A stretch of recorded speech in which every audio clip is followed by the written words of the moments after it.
right.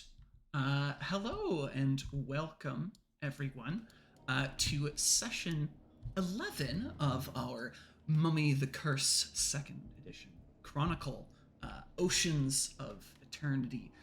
Again, this is our 11th session here with our merry band of mummies. And just to start things off, a little recap of where we were at the last session. So last time on Oceans of Eternity, our mummies, Seshet, Tomos, and Nesret, had just made a deal with the enigmatic Arisen known as the White Jackal. The White Jackal would help the Maret get back on their feet with both secrets and supplies, but in exchange, the Maret would have to recover a set of stolen stone tablets, with one condition: that they must not read the contents of the tablets. These tablets had been recovered from a dig site in Greece near Apollonia and shipped to Constantinople on board the vessel the Bucephalus, the same seafaring vessel that had rescued our Maret from their island prison that they had begun their descent upon. Our Maret had ventured to the harbor to speak with Bacchus, captain of the Bucephalus, but Seshet was stopped en route by a man known as Nicephorus. Nicephorus claimed to have seen Seshet in his dreams, and Seshet left the rest of the Maret, left Nesret and Tomos to handle the investigation, while she and Nicephorus went off to speak somewhere more private. Seshet learned that Nicephorus was a patrician, and a wealthy one at that. Nicephorus revealed that he had been troubled by nightmares that plagued his sleep, and even his waking hours, and that only the visions he saw of Seshet gave him any measure of peace. Seshet revealed to Nicephorus that this was no mere coincidence, but fate, and that he had been called to serve her, just as she serves her judge. Seshet offered Nicephorus the position of courtier within her cult, the court of Ma'at. Nicephorus was intrigued, but did not jump on the offer. Instead, he asked what the cult could do for him. Seshet claimed that she and the cult could offer magical, mystical abilities, but still Nicephorus resisted, demanding some measure of proof that Seshet was no mere charlatan.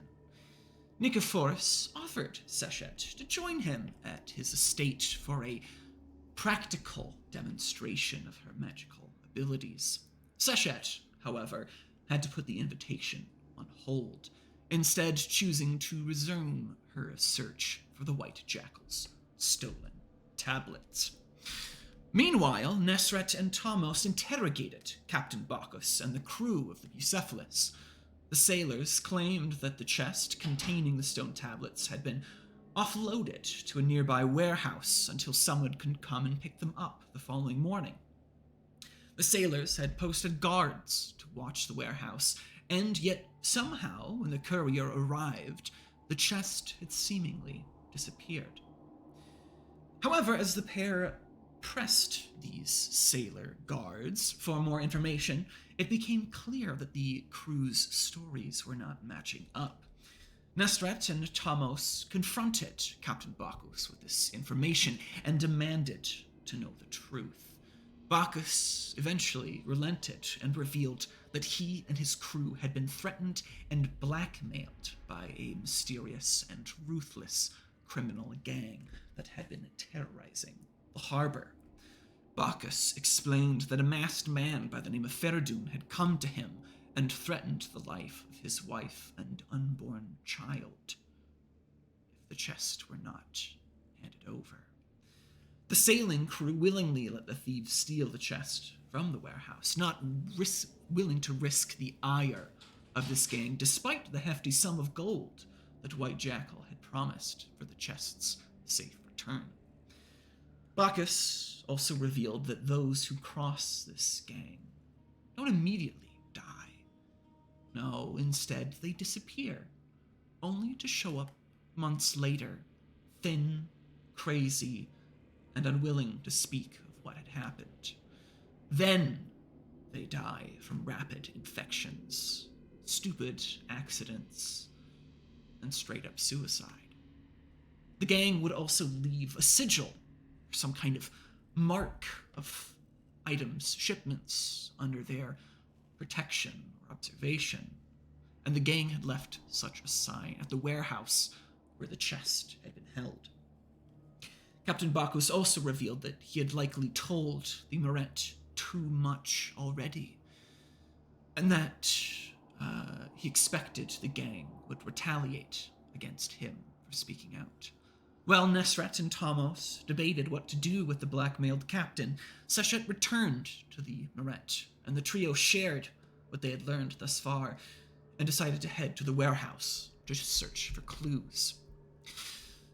Once there, they investigated the warehouse, where a lone dockhand checked inventory, occasionally gazing at the suspicious-looking trio as they searched the scene for clues. The Moret found heavy tracks in the mud, likely from a cart which had hauled off the chest, but the Moret lacked the skills to follow the tracks as they quickly mingled with the traffic of the city itself. The Moret also found the sigil Bacchus had mentioned. It closely resembled an Egyptian, or perhaps even Iremite, cartouche, one which depicted a strangely reptilian-looking eye of Horus. Tomos unleashed his utterance, shadows of time, which let him peer into the past and witnessed the scene of the crime as the theft occurred. He witnessed the sailor guards leaving their post as two masked men arrived, carving the cartouche and loading the chest onto a cart. The two shared a whispered conversation, and Nesret heard enough to learn that they had taken the chest to the Church of St. Polyeuctus. The Moret returned to their tomb to plot their next moves. They learned the location of the church from Father John Vatatzes, and Sechet poured through her personal library to learn more about the gang's cartouche, only to be harassed by more spectral voices within the tomb's inner sanctum. Damn ghosts. Yes. And despite the distractions of the dead, Sechet learned that the cartouche was often seen as a symbol of protection in the days of Arem and its successor kingdom of Egypt.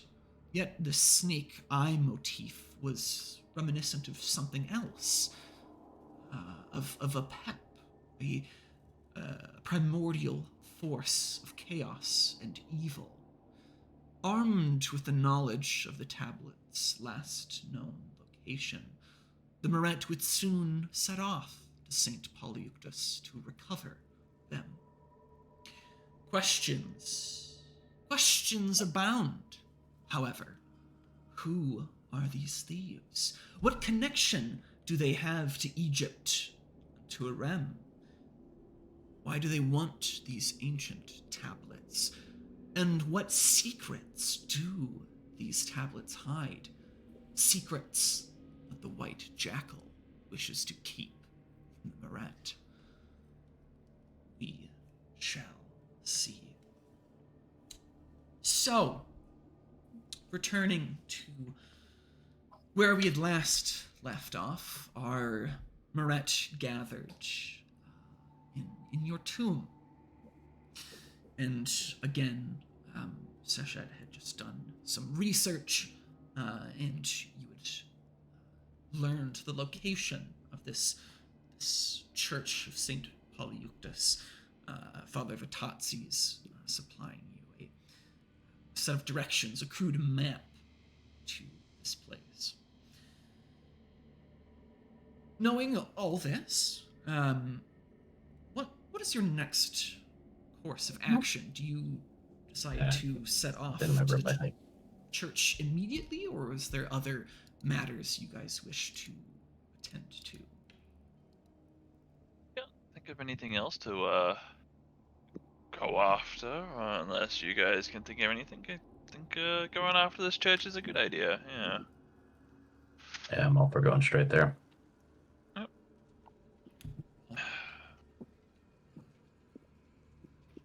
So, with that, we set off, leaving the safety and security of the tomb, and making our way across the city of Constantinople, heading to the Church of St. Polyeuctus. It's a bit of a hike, I suppose, traveling a good length of the city to, say, a bit more remote locale, perhaps roughly halfway between your tomb, the district of Mangana, near the heart of the city. Halfway between there and the great walls that protect the city of Constantinople. And as you make your way through the city, it's that time again. The eve of twilight, as the sun, the mighty eye of Ra, Ray, begins to dip below the horizon.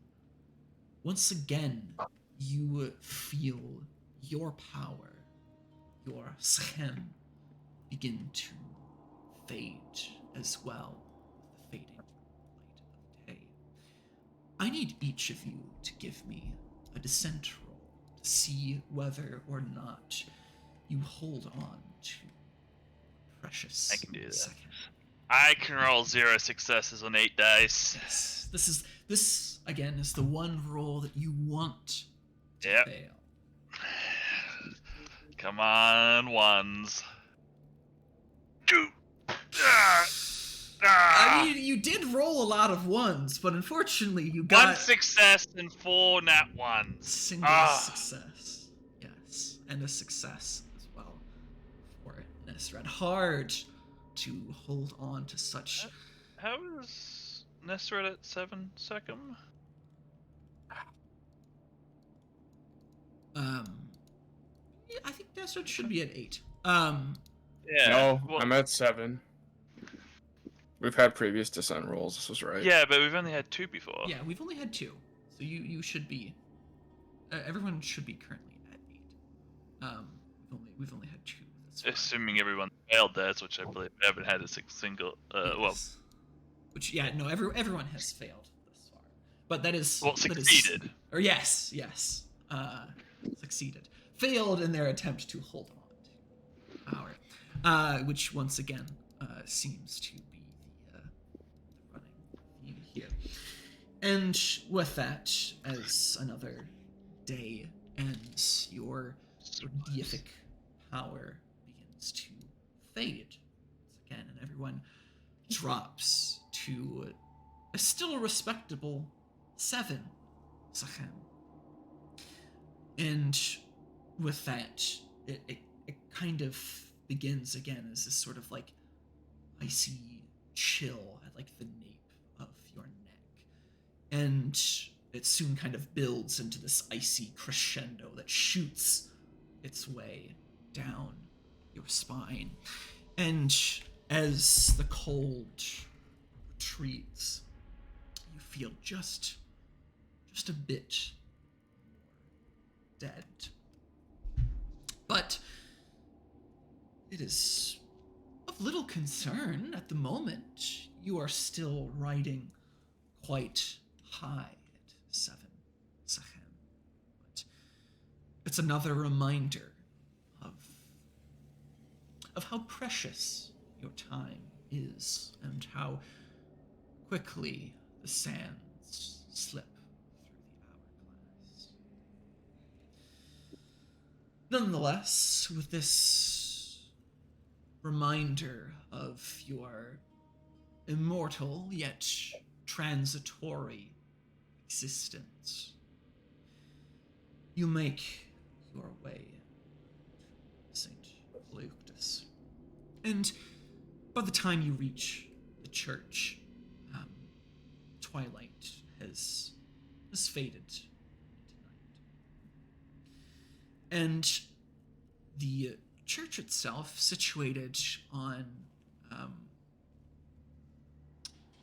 kind of a bit of a depression between two larger hills, though still somewhat elevated. St. Polyeuctus is a fairly sizable church. If you had not been spoiled, shall we say, by the awe-inspiring grandeur of the Hagia Sophia, this might strike you as a similar feat of architecture, of design, but somehow it not quite pales in comparison, but it does not shine as brightly as its sister, shall we say. The structure you see before you, it's a roughly square basilica, and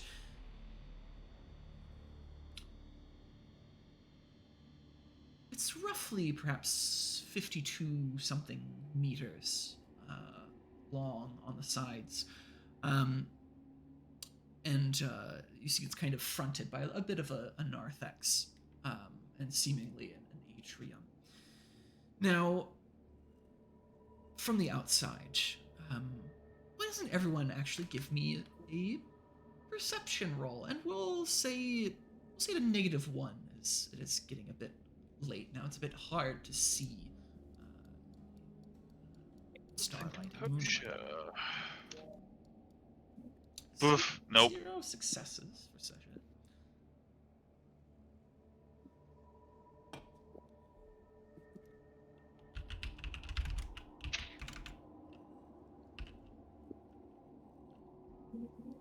Nice. We have 3 successes for Thomas. What's perception? Wits and composure. What's good? Yeah. -1. I'm on the tab. So, I'm under the Charlie, something to keep in mind. Oh, I guess in Xavier as well. You both have the inspired condition, which lets you turn a Oh, regular yeah. successes into exceptional. So that's something Yes, you can please. resolve here with these 3 successes. Yes. Oh, You could if you so choose, or You don't have to. you can save it for later. The choice is yours. At any time, you can redeem that. maybe I'll hold on to it for now. Sure. So, We'll hold on to it. all right. So 3 successes, a regular success for both Thomas and Nesret. Sesha, you're a bit preoccupied. You don't quite make out much in the dark. But Thomas and Nesret, you managed to spy something of note as you pull up the trail leading up to St. Euctus. 2 things. The first being that, once again, you note that there is a set of heavy tracks, likely that of a cart, that seemingly made its way up to the church here, and as well a set of 2 sets of tracks, presumably arriving and leaving. Aside from that, or perhaps more interestingly, you notice there is a dim light that seems to be emanating from the church itself. Someone seems to be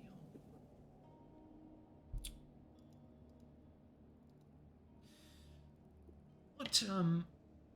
What do the lot of you do? Do you intend to head up to the front door? Do you intend to walk around the place? What's your intent as you arrive sort of in the yard of the grounds of St. Polyeuctus? I'm gonna like bother like the people like around like live or like around here and try to like get like some like information about the congregation of like this church.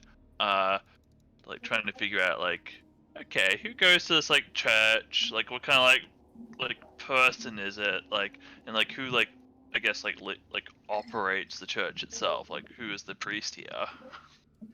Sure. So, I think that's fair. Though we'll probably give you a bit of a penalty on this.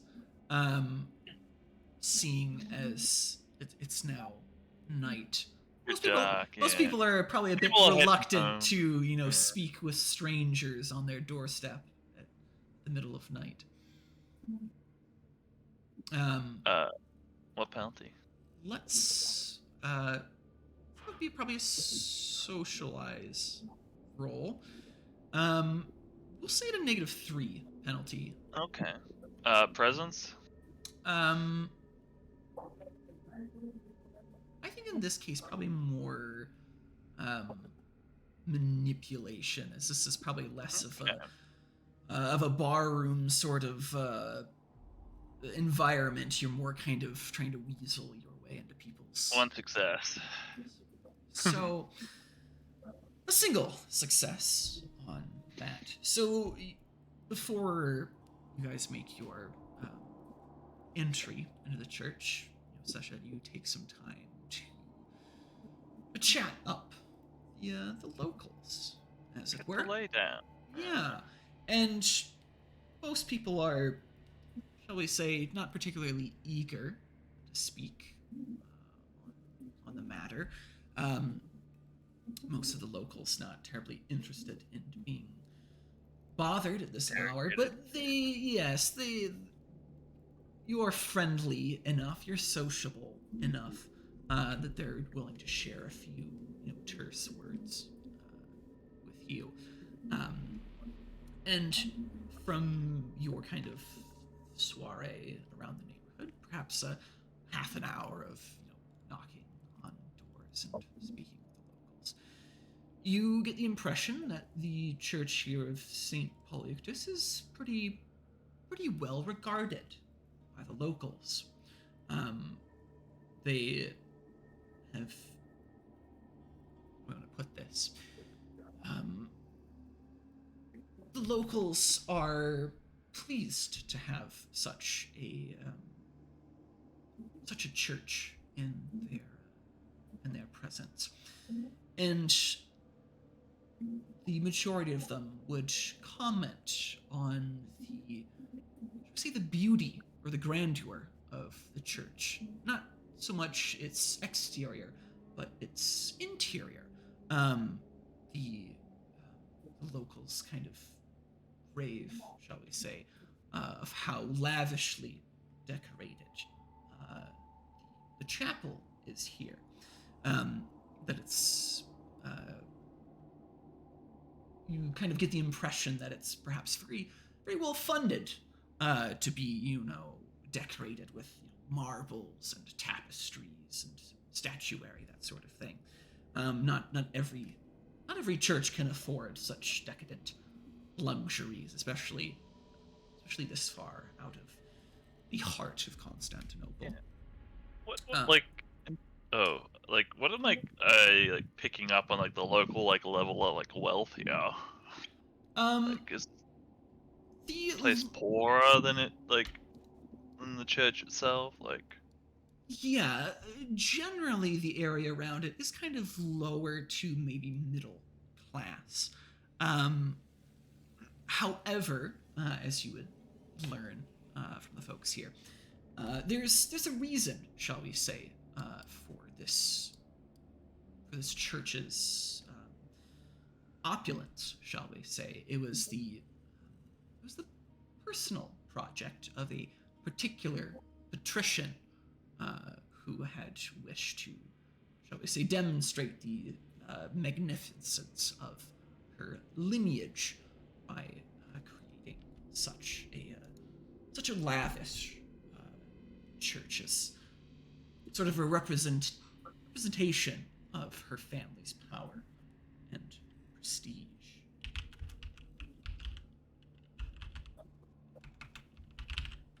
Okay. However,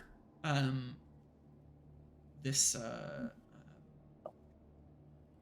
the patrician at this point, a noblewoman by the name of Venezia, she is long since passed. But seemingly the church has held on to some great measure of wealth since the time of her passing. Okay. Well, I thank those that speak to me, and yes, yeah, I'll let Tomos lead the take lead on this one. He seems to be the more spying and calculating of us. I imagine he might have some kind of plan. Well, first of all, I would like to see if I could get are there any windows there that I could possibly look into from the outside? Yeah. There's a set of kind of very, very thin, sort of rectangular windows. Though there's one small hitch in that regard. The windows leading in are, shall we say, I guess functional, but decorative. These windows are not at ground level. They're sort of elevated, as it were, to kind of presumably give that impression of sort of a heavenly light kind of angling down from the room above. So you could get a peek through those windows, but I'd have to ask you to make a roll to climb to get into position, shall we say. I'll give it a shot. Sure. That'll be strength and athletics. And the building itself isn't, shall we say, particularly easy to climb. The bricks don't give a terrible number of handholds. But it's not perfectly smooth by any means. We'll say difficulty of -2. So a bit finicky to climb, but nothing impossible.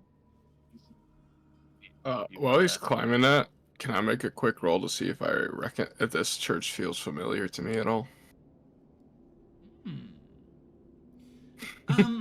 I suddenly got this weird idea about the let's say the the Amorite and Christianity. Yeah. So I want to do this. Go ahead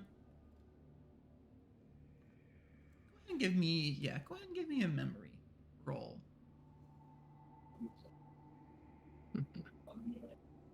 Oh, you can't click memory.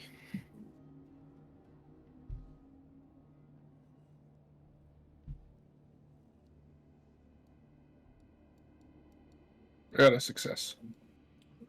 A single success. So your memory doesn't fail you.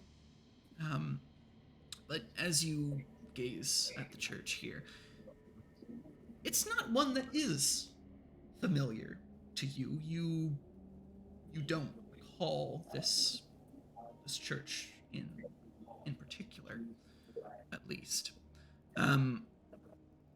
Though what does come to your mind as you stare at this is another chapel, or I should really say chapel, a grand basilica. Your memories flash back, not to St. Paliotis, to the Hagia Sophia.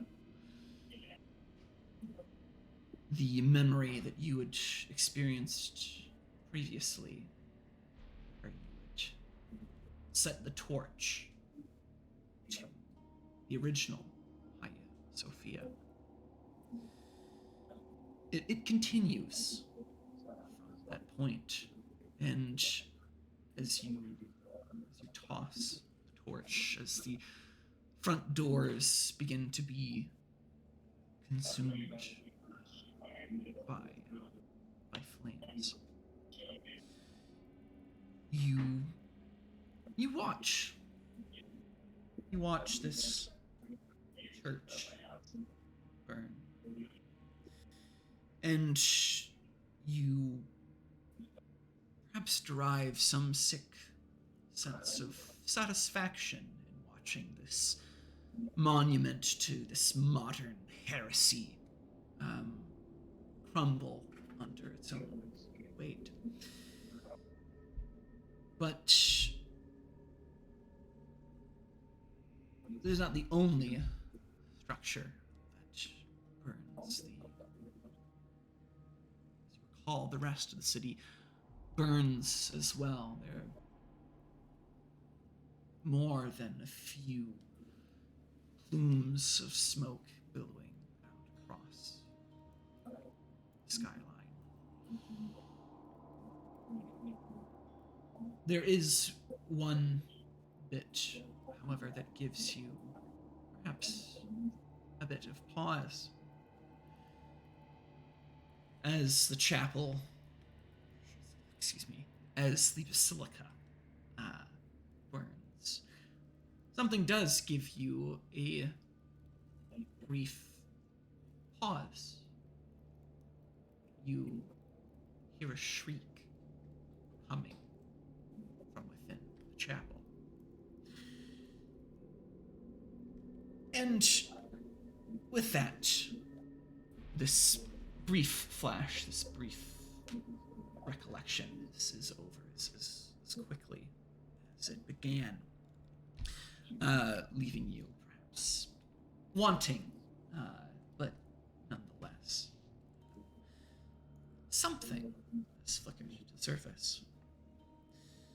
In the meantime, as you grapple with that memory, I believe Tomos was attempting to scale. I have one question. Yes. One of my utterances is, hold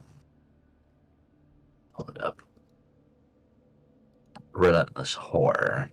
I believe the second tier allows me to scale walls and ceilings, no problem, right?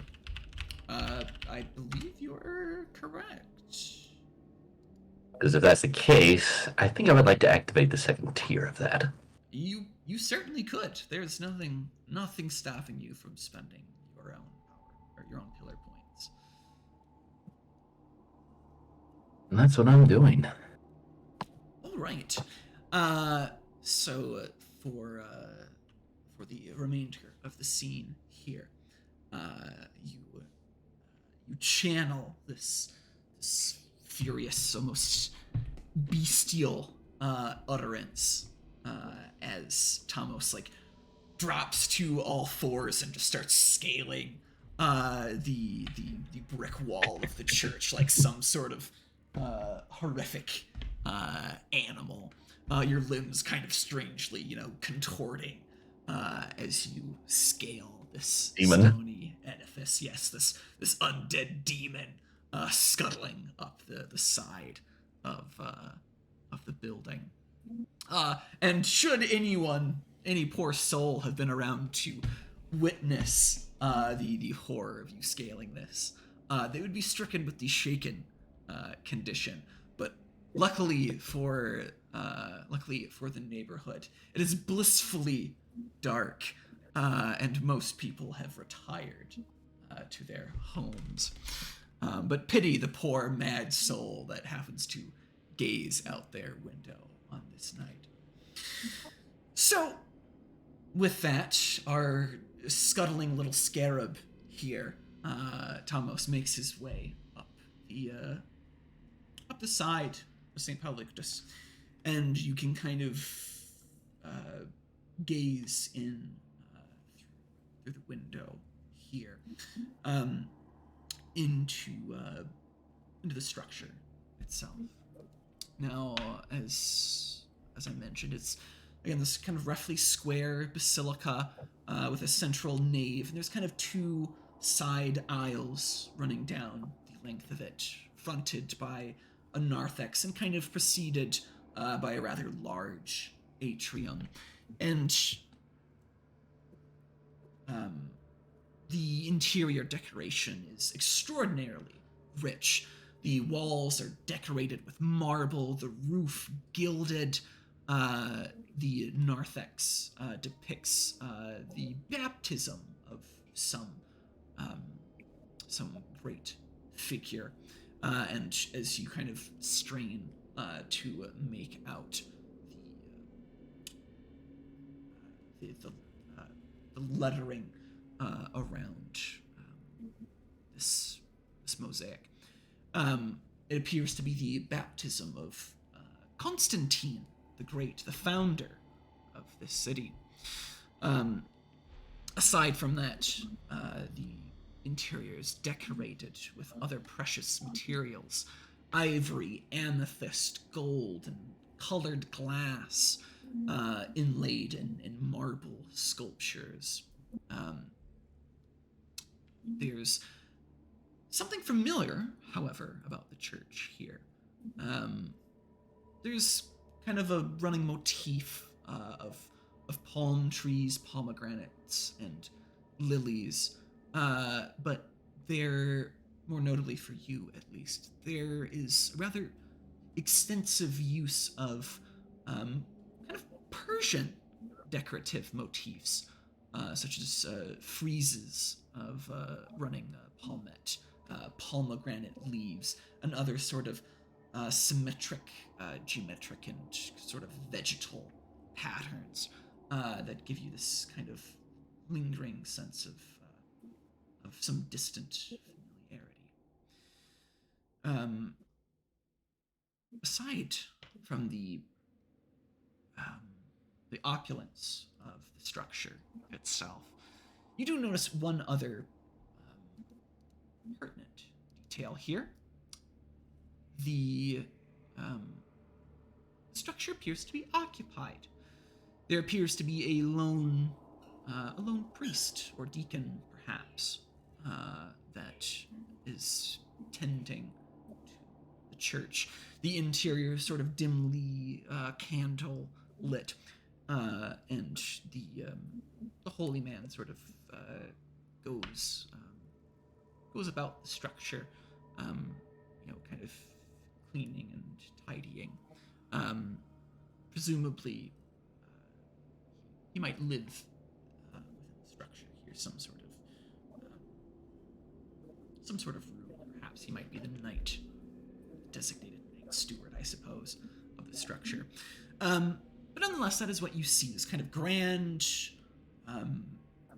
opulent or lavishly decorated structure, and this priest who seems to be going about his nightly duties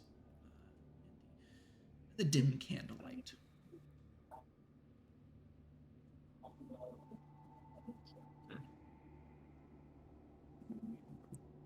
I'll quickly scurry back down and let him know all I've seen is one occupant in it. There doesn't appear to be anyone else in the church.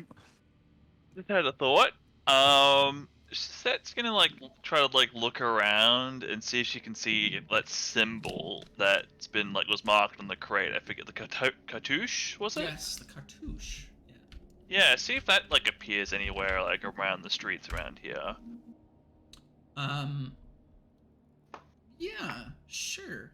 That sounds probably more akin to say an investigation role. Yeah, kind of searching around for any indication of this reptilian eye cartouche. All right, here we go. 2 successes.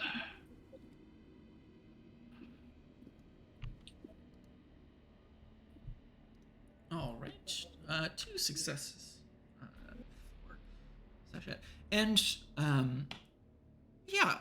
So, looking around the vicinity, shall we say, you don't happen to, shall we say, spot this mark on any of the neighboring structures, but kind of walking around the church itself, you do find one of these cartouches, kind of somewhat hidden away on the church itself. Okay. All right. What do you guys reckon we should do? It sounds we could question the priest inside. I feel like that's the strongest avenue so far to figure out all this. I have a amended idea. Perhaps you and Nesret should go talk to him. Okay. But I can sneak in and prowl around while he's distracted with you two. Sounds like a wonderful idea. Good thing my utterance allows for extra die to my stealth rolls for the rest of the scene. I'm just imagining the twisted form in your body that's letting you like roll on forearms like that. Kind of like marionette level gargoyle scampering over the church, keeping a watchful eye, as it were. Yeah. Actually, well, while you're doing that, I want to investigate the church grounds. Okay. Well, let's solve that.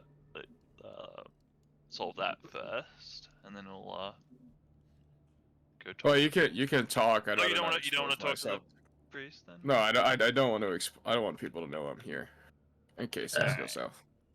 Yeah. So, Ellen Seshet, you just go explore the church grounds. Susette's going off towards the door, and Thomas is. I'm gonna follow in hiding right in the shadows. after you. I'm gonna follow in right after you go in. Just sneak in. Just leave the door open. Make sure you leave the door open so I can. Okay. So there's no creaking. So, how like big is the door? Like, is it like a big? Yeah, it's like a kind of big grand entrance, as it were. You know, a kind of beautifully kind of wooden carved double door leading into the structure here. Yeah, so like if you like wanted to, you could like hide in the like the arch of the door, and when it opens, like go like Just kind of slip underneath and start scampering up the to the rafters. like a cockroach or something. Yeah. Pull a little Spider-Man and start climbing up the under the walls and up into the roof. PS2 Spider-Man games. Those were my childhood. Yeah, so Susette's going for the door. Yeah, and I'm gonna like. I don't see like a bell or anything to ring. I guess like. Yeah, not a bell, but there are probably a set of knockers, some like heavy metal rings attached to the door. Yeah, I'll use them. Okay, so you're going to knock on the door. Tomos is going to attempt to sneak in behind. And what was Nesret doing? mentioned something before. Start talking. Yeah, exploring grounds. I guess looking to see if there's any, I don't know, like a secret entrance or something hidden, or. Sure. Or maybe there's a cellar. Like, Let's see here. So, I might have something for you.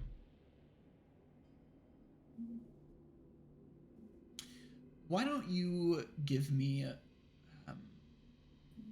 we'll say, um, a wits and investigation roll.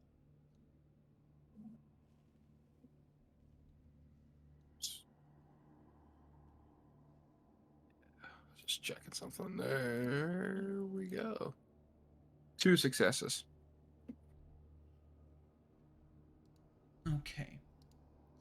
So you kind of take a stroll around the perimeter of the church, looking about for any secret entrances or the like. Now, you don't, shall we say, find any other external entries aside from the front door. But you do find something else in your investigation. There are tracks, as it were. And that's, shall we say, not entirely to be unexpected. This is a church, after all. You know, people come and go. But you do happen to notice that a great deal of these tracks are very fresh, very recent. And more than that,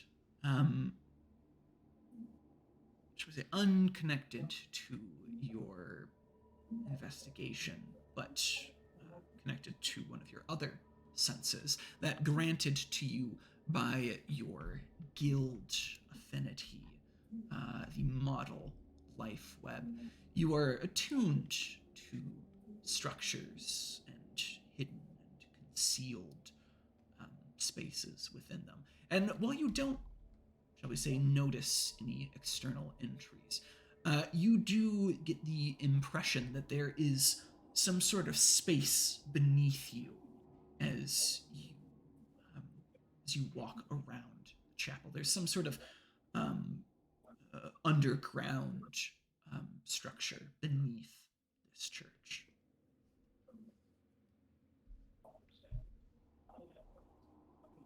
I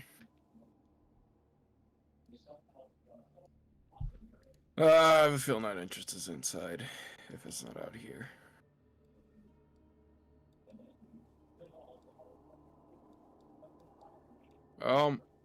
I'll probably circle back around. I'm guessing there's only one entrance to the church. Yes, through the front door here. So, were you planning on entering with Seshet, correct? You were just trying to take a walk around, or were you letting Seshet go first and then you were going to follow up later? Well,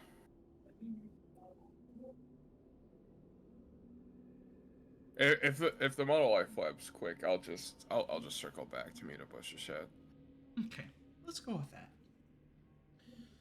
So, again, we find ourselves at the entrance here to the chapel. Seshet, you take the knocker, you bang on the door. Perhaps a minute or so passes before you hear the creaking of the heavy wooden door. and it slides, or swings rather, slightly ajar, and you see the face of this holy man poking out through the shall we say the crack in the door. And with this, this priest, this gentleman, he looks perhaps in his 30s. He's a bit short, and his robes, his vestments, again, give you sort of that cleric impression, but they're not nearly as, shall we say, intricately detailed as some vestments that you've seen, perhaps denoting some sort of lower rank within the hierarchy of the church. The figure, again, kind of like peeking through the crack in the door, spies the two of you at the threshold of St. Onyx. And the man kind of looks at the two of you, and he's like, I'm sorry, can I help you? Greetings, Father. May we come in?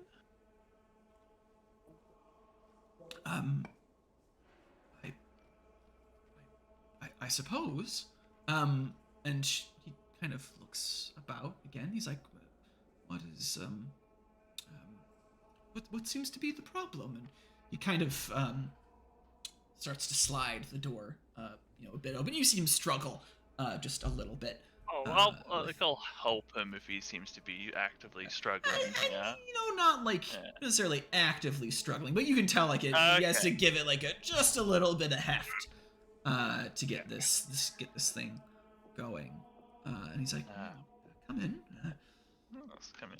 Yeah, I come in and I take a look at the all of this, and yeah, she'll turn around to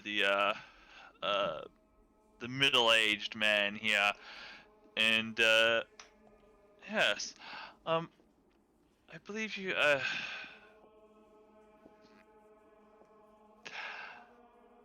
something of my something. No, she wouldn't say that. I'm looking for something. An associate of mine had something taken from them, and I believe they might have been brought here.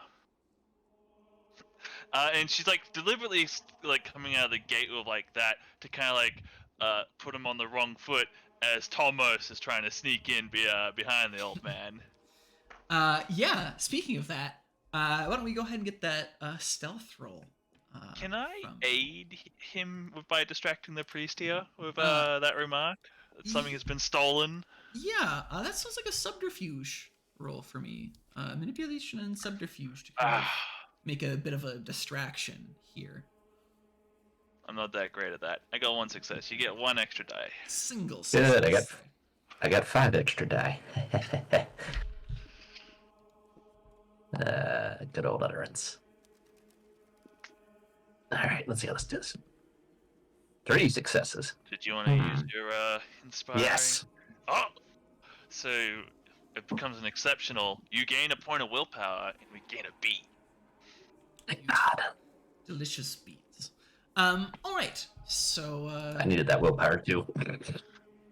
So let me just see how our priest does here. All right. Close. Close. That's closer than I would like. Yes, closer than you would like. But thankfully, with that distraction, you managed to slip in as this man is. Well, my apologies. I forgot my manners. I am Chisette, and you are? Ah, and kind of taken a bit aback by that initial assertion, and immediately walking that back. You see the man kind of takes a moment to kind of shut the door behind him as he kind of ushers the lot of you inside, and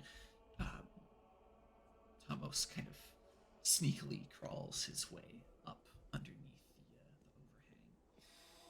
the overhang. And with this, the man introduces himself and says, "Yes, I don't believe we've had the pleasure to meet before.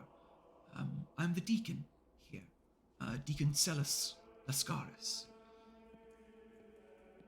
And Yeah, now that I have like a moment to like get a good like look at him, what's like the health of his soul? I get to like see that with my soul sight.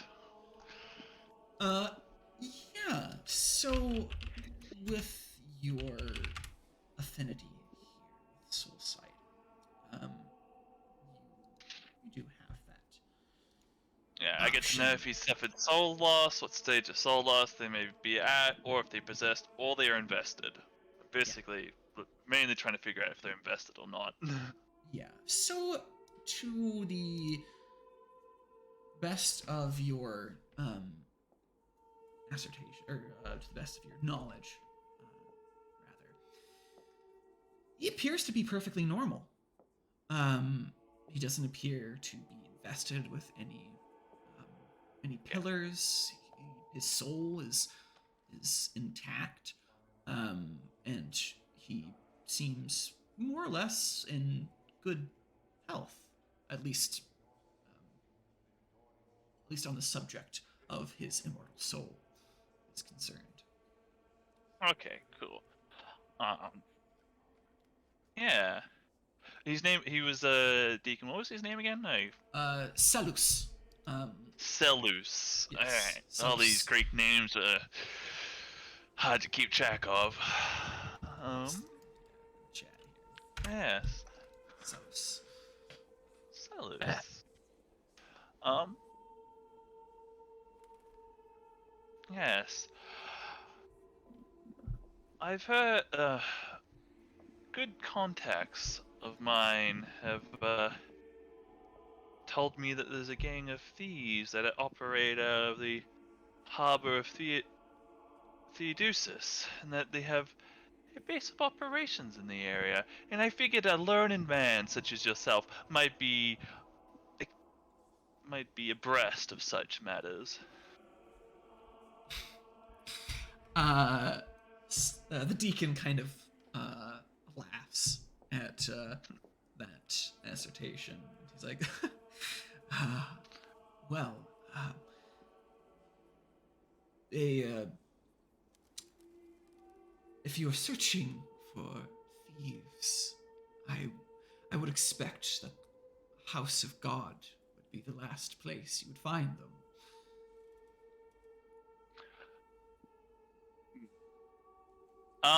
Yeah, as he like says that, like I want to like try to get like a read on like his like body language here. Is he like just trying to like divert my attention elsewhere, or like is That he like, that sounds like an empathy roll to me. yeah, I'm good at empathy. What's an empathy? Yep. Um, what's my empathy at? Yeah, good chunk. Is 4 my successes. model life Ooh. web proc in here? If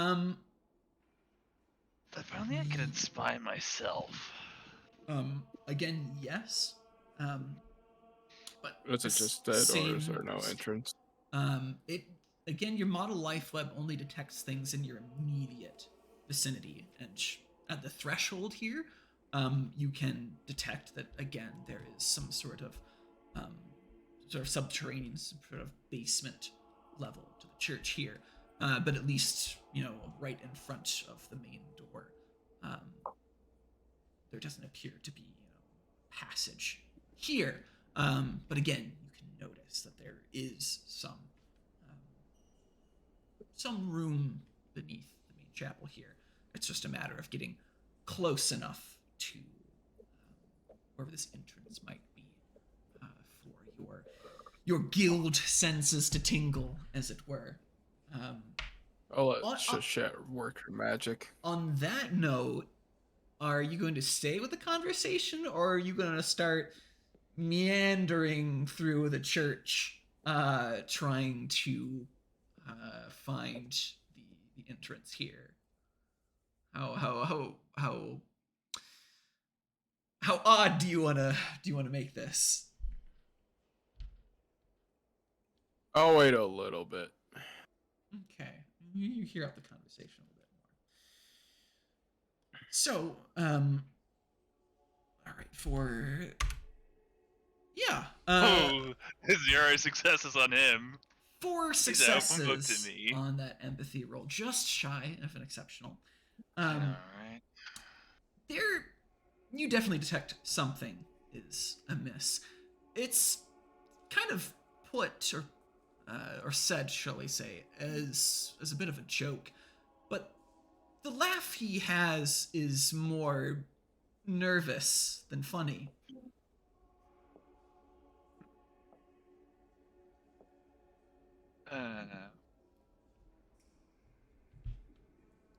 Whoop. Yeah. Yeah, I kind of just like nod, smiling, as I'm just like, he's a filthy liar. He's lying to me. Yes, and I kind of just like very gently put like a hand on him. It's like, now, Father, there's no need to hide your feelings from me. I can sense I've made you uneasy here. I'll ask again. Tell me, what do you know of these thieves? Next time, if I have to ask again, I might not ask so nicely. That sounds like an intimidate to me. That sounds like a threat. Why don't you go ahead and give me, intimidation and presence. Yeah. All right. Would my striking looks, regal authority here apply, or you'd say nah? In the case of this priest, considering that they're celibate men, and yeah. and aside from that, the clergy kind of answers to their own. Yeah. I think the regal looks isn't quite applicable in this scenario. All right, here we go. 2 successes.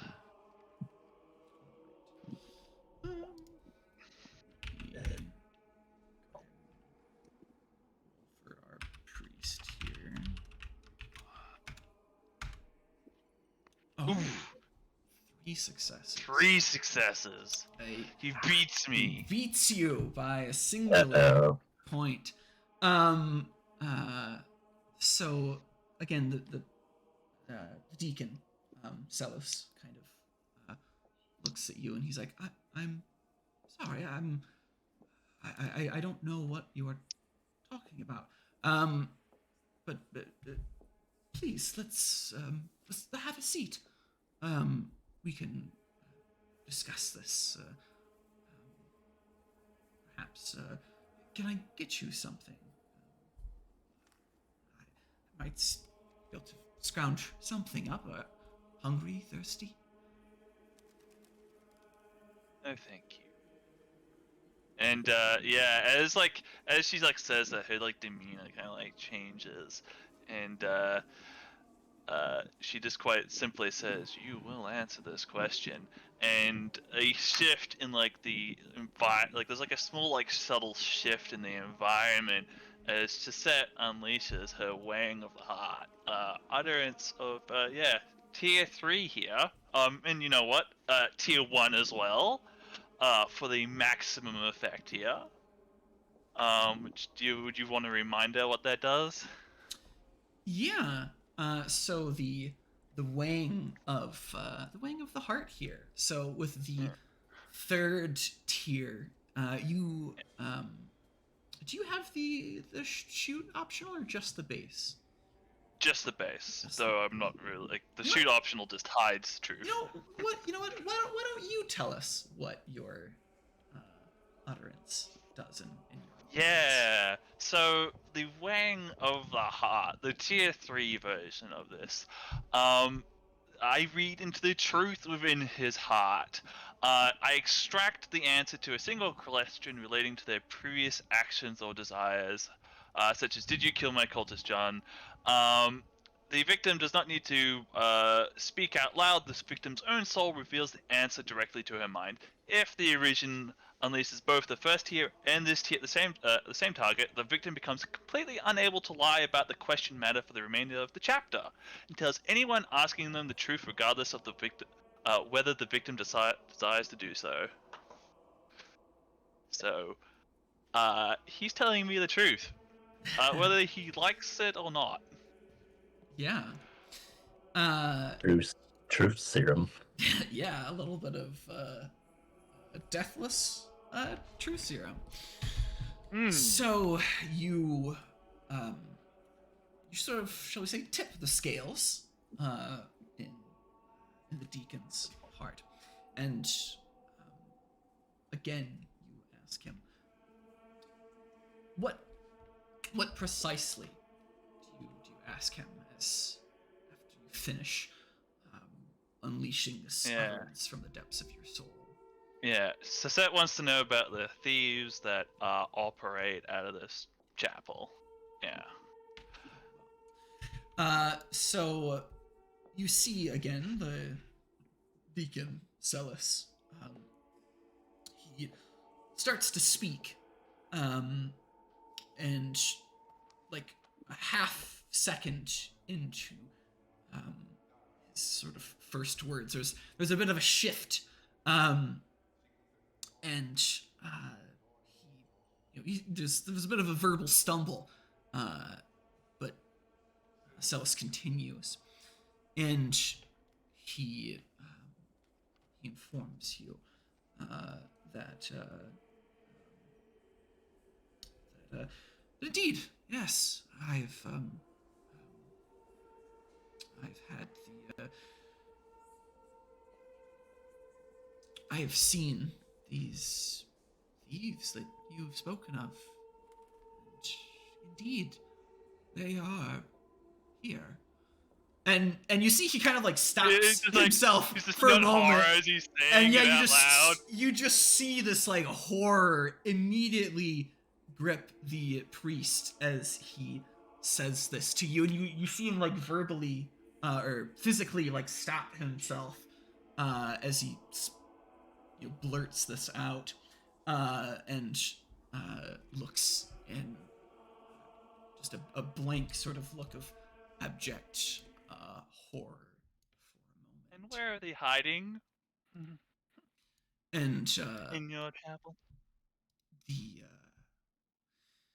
The priest, the deacon, excuse me, Celis looks at you, and again, kind of a bit muffled through his hands, you hear him say, "The crypt. They're down in the crypt." And like, how long have they been here for? And the deacon kind of like just kind of like looks at his hands, like unable to like truly comprehend what is happening, as like his mouth forces him to speak words that he clearly does not wish to be spoken. And the deacon Celis tells you that they've been here for a long time. Longer. Did we get the name of the organization out of the boat captain? No. What do they call themselves? And again, the deacon just kind of you see his hands like start shaking as like he's suddenly realizing that his own like personal agency has been stripped from him. You violated his freedom of speech. And Celis, the deacon, just says, they have no name. They call themselves by no moniker. Only that what others have given unto them. Some call them the lizard's eye, others crocodile. But And why? these are names that have been given to them. They hold no name, no creed. They are without name. And why do you hide them? And you're like going through the whole stages of grief with the deacon here. Is like first he struggles with it, and at this point he's starting to like slip into a strange sense of acceptance as he realizes he can't fight what's happening to him. And it's, replaced with this sense of dread, as it were. I'm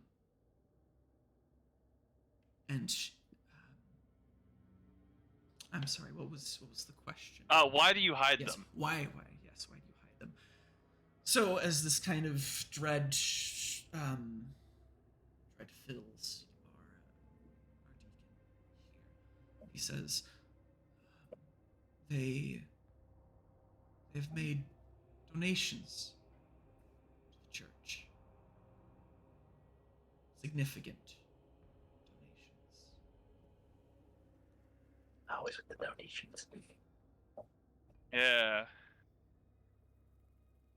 And again, you get the implication that these, presumably from the way he almost, not quite reverently, but almost fearfully saying this, that you get the implication that these thieves very well may be holding the purse strings on the church here, given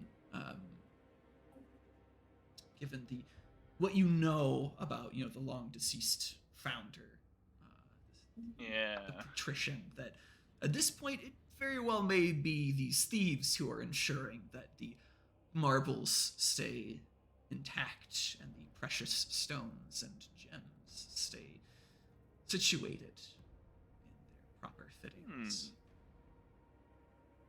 How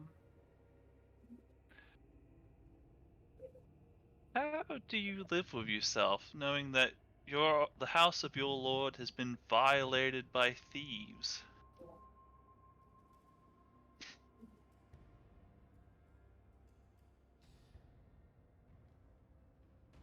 I do as we all do. We walk in a wicked world. And there are some evils that we must learn to live with. And I have learned to live with this.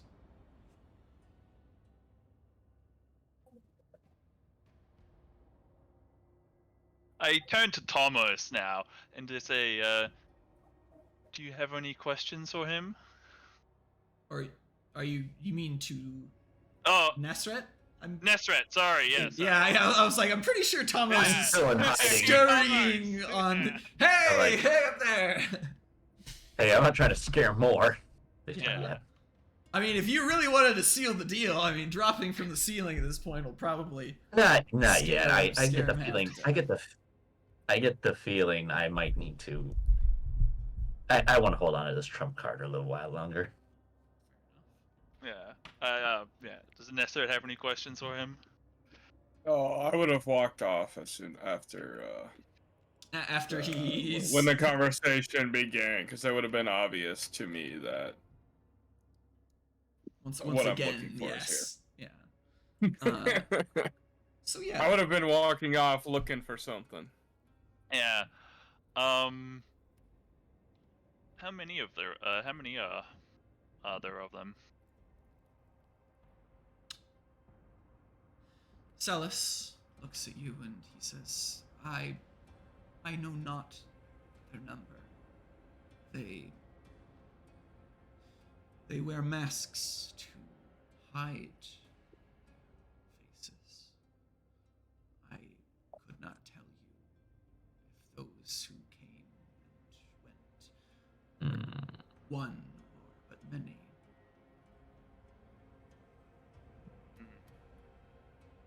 Okay then.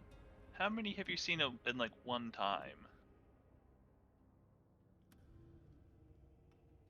Today, earlier, perhaps a dozen or so.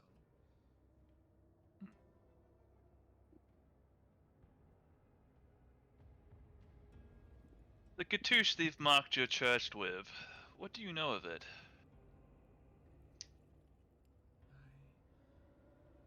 I am not familiar with these pagan symbols. I know only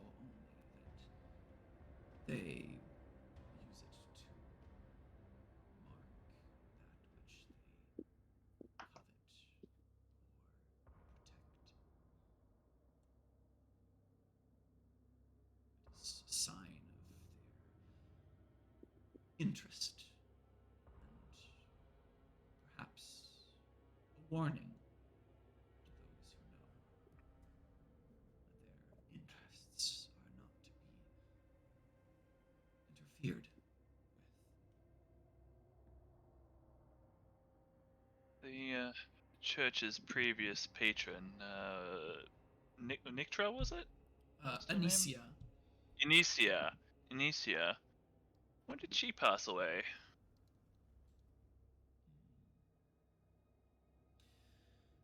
Oh, some 2 decades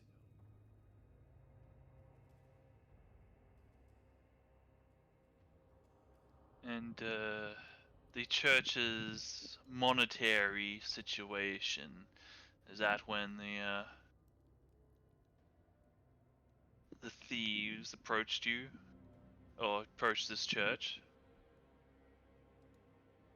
I could not speak on such matters. I was not a deacon at that time.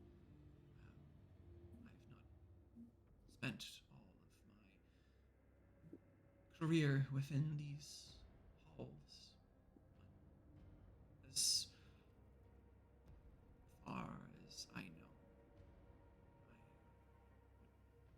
I believe that to be correct.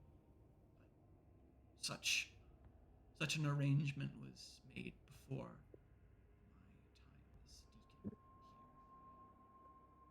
Question for my predecessors, perhaps. Who else knows that the thieves are here?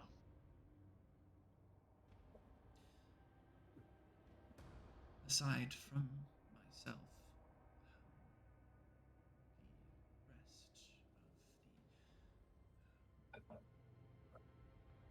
the rest of my superiors, priests and bishop. You're very quiet for me, Trevor. My superiors within the church. Ah. How far does this go? To the if I recall correctly, the Orthodoxy is led by the Patriarchy? Is that what it's called?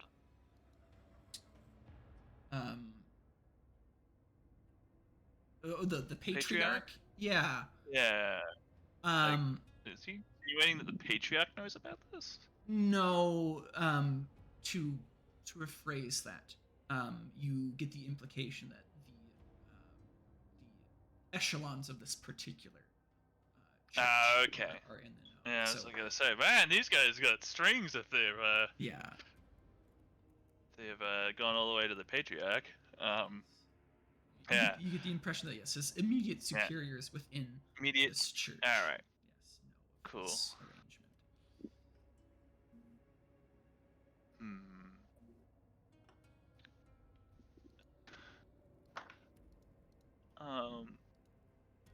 Okay, immediate superiors him. Alright.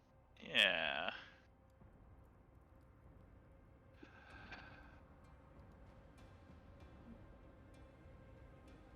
Why don't we hop to somebody else for a bit? Yeah. Maybe I think, yeah. Yeah. So this conversation, is continuing. Give us one.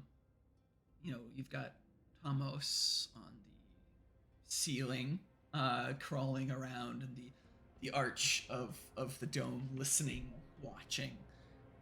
This Right around like a little spider. It's like a little spider in the roof, scurrying about. A sickening, undead spider, but a spider nonetheless.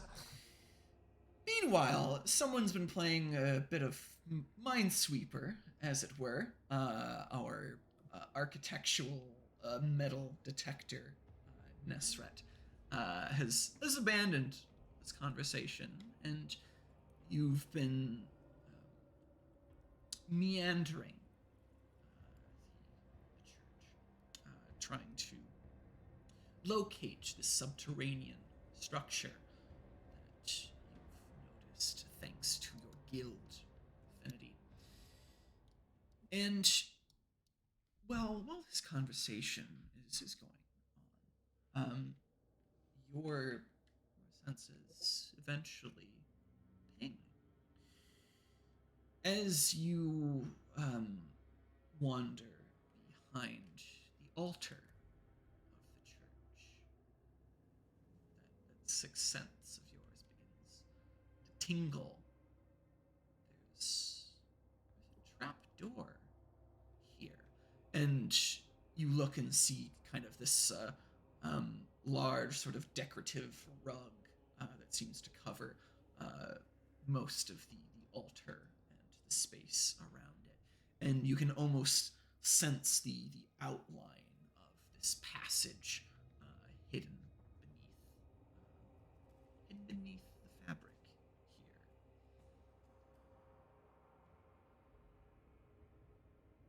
here. Yeah, I throw the rug to the side. How flammable does the rug look?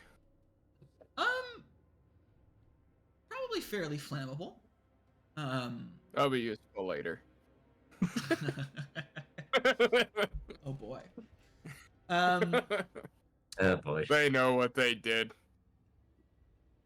Yeah. I'm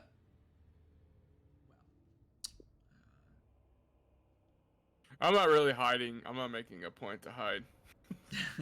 I know who I am. I'm not scared of this guy. Yeah. So, yeah, you go ahead and you toss the rug to the side, and you are met with a trapdoor of sorts. Though there is a bit of mixed feelings. This trapdoor indeed bears the mark of this organization, this crocodile, as it's been dubbed by some. The cartouche is carved on it, but that sense of discovery, shall we say, is tempered by the fact that there appears to be a lock situated on this trapdoor.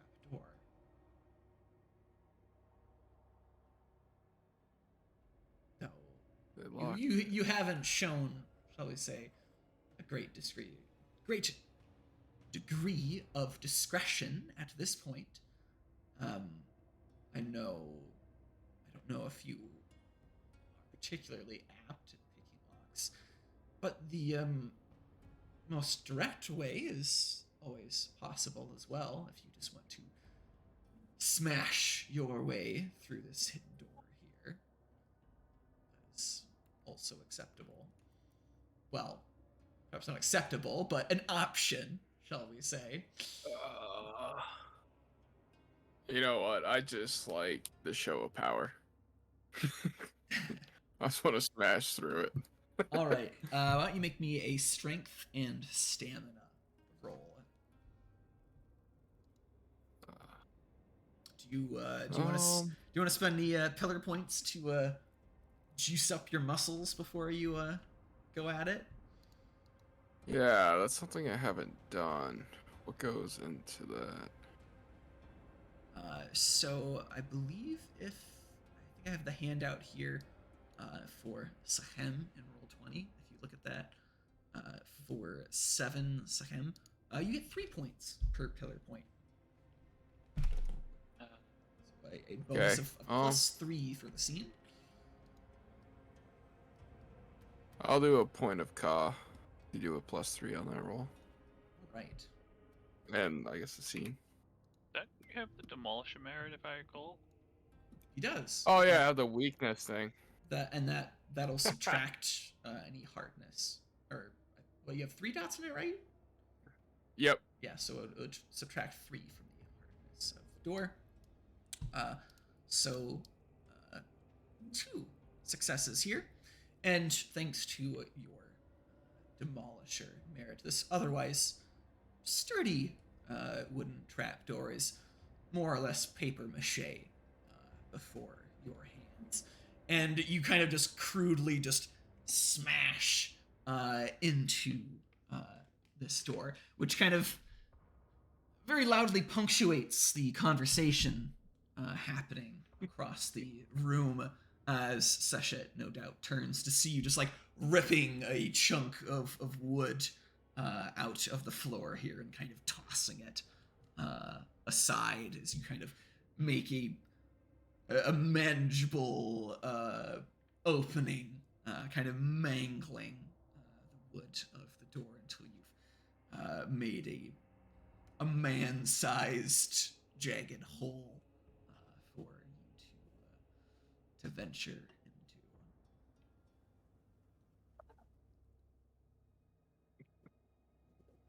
I was a priest react to this. I'd Um, always preoccupied. yeah, the deacon is a bit preoccupied. But he looks over and he hears this disturbance obviously and sees you smashing something behind the altar, as it were. And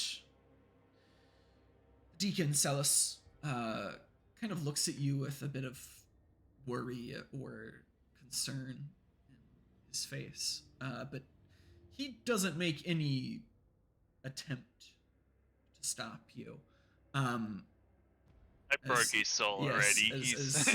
as he's pretty well preoccupied with Seshet at this point, and what strange sorcery has befallen upon him that has stripped him of the agency of his words.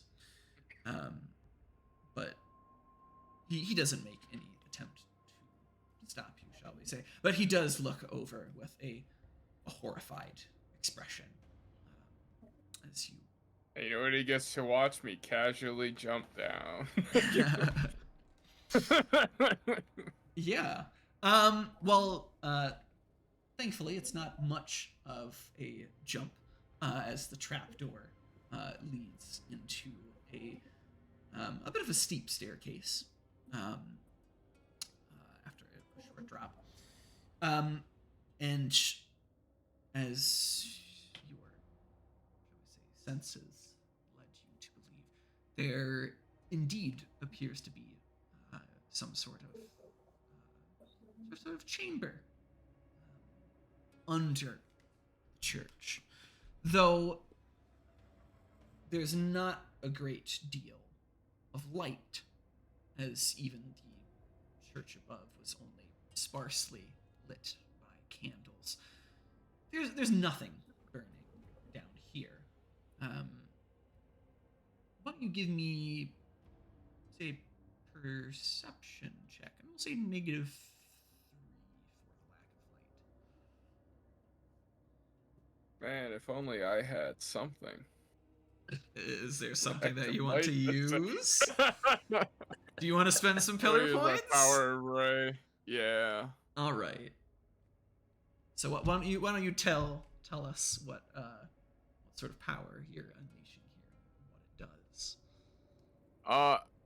I know it's the power of Ray.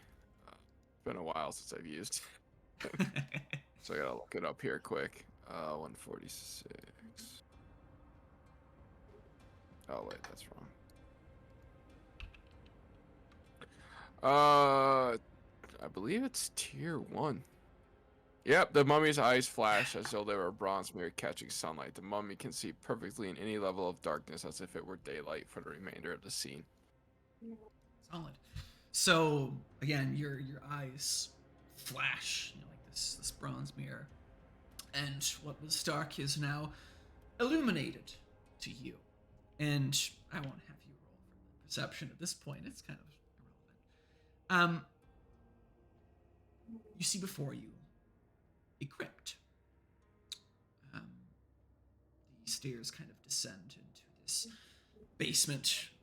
There are rows of pillars, of columns that sort of line the crypt here. They kind of raise up until they kind of branch out into archways to kind of support the weight of the room.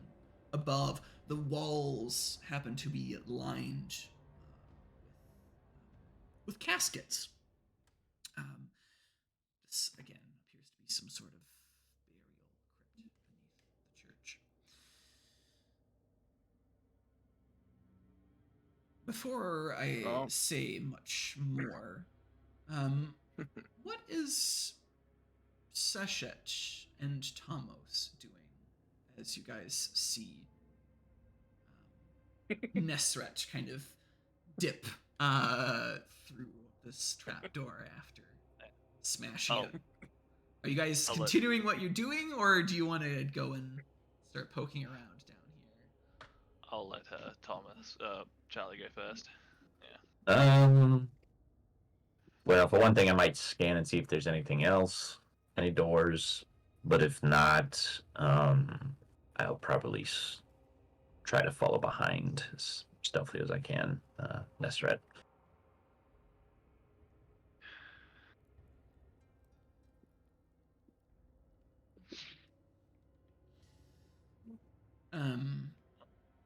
And what of Seshet? Do you have more words that you wish to speak with the deacon here, or do you go and start poking around in the crypt? Yeah, I got one last question for this guy. Yeah. Does God love you?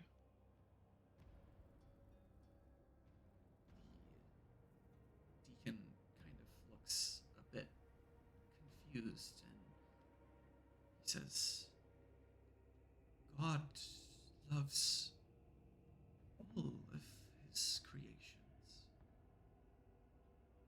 Does he not? Is that is he like? Yeah, I want to make it like an empathy check there. Is he like confused? Is he like confused there? Like whether like he doesn't know whether God loves him for defiling his house, or like? Yeah. Go ahead and give me an empathy roll here. Empathy. 3 successes. 3 successes. He's not particularly making an effort to hide it at this point, but you do sense a hint of doubt, shall we say, in the deacon's voice. Clearly, he's seen things at this point that have perhaps called into question the nature of his faith. But yes, you get the hint that you've perhaps put him a bit off balance, and now he's starting to question everything as he's questioning his own free will as you've compelled him to speak. Yeah. Would you say that I fulfilled my burden here of being dominant, of lording my power over somebody by literally ripping away their agency? Yeah. Definitely feels like you've been lording over poor Deacon Celis here. Yeah. Now, this is a bit of a strange question here, but legally wise, has he committed a crime by like continuing to harbor these criminals? I'm trying to figure out the uh, um, the legal method of the legality of what he's confessed to me. Yeah. Now, again, this is a bit of a, shall we say, a bit of a tricky subject, as our as great Scott here is commented in the chat. Strictly speaking, what he's doing isn't exactly legal. I mean, the church is just taking donations, which in and of itself isn't a bad thing. And indeed, the money does seem to be being put to good use. This church is thriving, and presumably, the locals speak well of it. They, must be taking care of the community, not just the church itself. The money seems to be being put to good ends here. Yeah. But the money is I'm just clearly coming from pockets that do not belong to them. This is a fortune built on theft. Yeah. So Trying to figure out. Oh, sorry. a bit of a legal gray area, as it were, but that is a bit of That's your my specialty. Yes, that is my your specialty. Legally gray. expertise. Yes, as fits your judge, Nefertem, the Eternal Lotus, who this is precisely within their portfolio. And say what you will about this scenario. I can't claim to speak for Sachet. But there is another voice within you, one that has a clear and resounding answer for this dilemma that you have at your disposal. That sort of alien whisper at the back of your conscience, the gentle, say, nudging of Nefertem, that the guilty must be punished, and this reeks of corruption that no, shall we say, extenuating circumstances need apply here. You're not necessarily to that degree of complexity. Obviously, that's more of you interpreting the resounding guilty verdict, the need for punishment and justice to be meted out. But ultimately, you are the judge here. Your judge is still within the depths of Tuat. You are the one to make this call. Has Deacon Celis here committed a crime, in your opinion? Or has his actions with this money, shall we say, I would say mitigated, but made such an action just? Does illicit money put to good ends justify this action? You hold the scales of judgment in your hand. How do you weigh? How do you weigh the deacon's heart? Yeah, I'm thinking on this one. Like on one side, like my judge is like, yeah, he's guilty, and I'm like, Sasset's also like, yeah, he's guilty. On the other hand, it's like he has done some good stuff with this, but at the cost of like what else? Like he's stolen from like indirectly stolen so much from other people. Like, this benefit has not materialized from nowhere. It has cost the suffering of others. Yeah. So I guess I'm pretty sure I know the answer to this one here. But say I go with guilty, what would be the appropriate punishment? That's for you to decide. You are, unfortunately or fortunately, judge, jury, and executioner here, should you deem it. I think I'm gonna give him a choice and let him decide. Okay.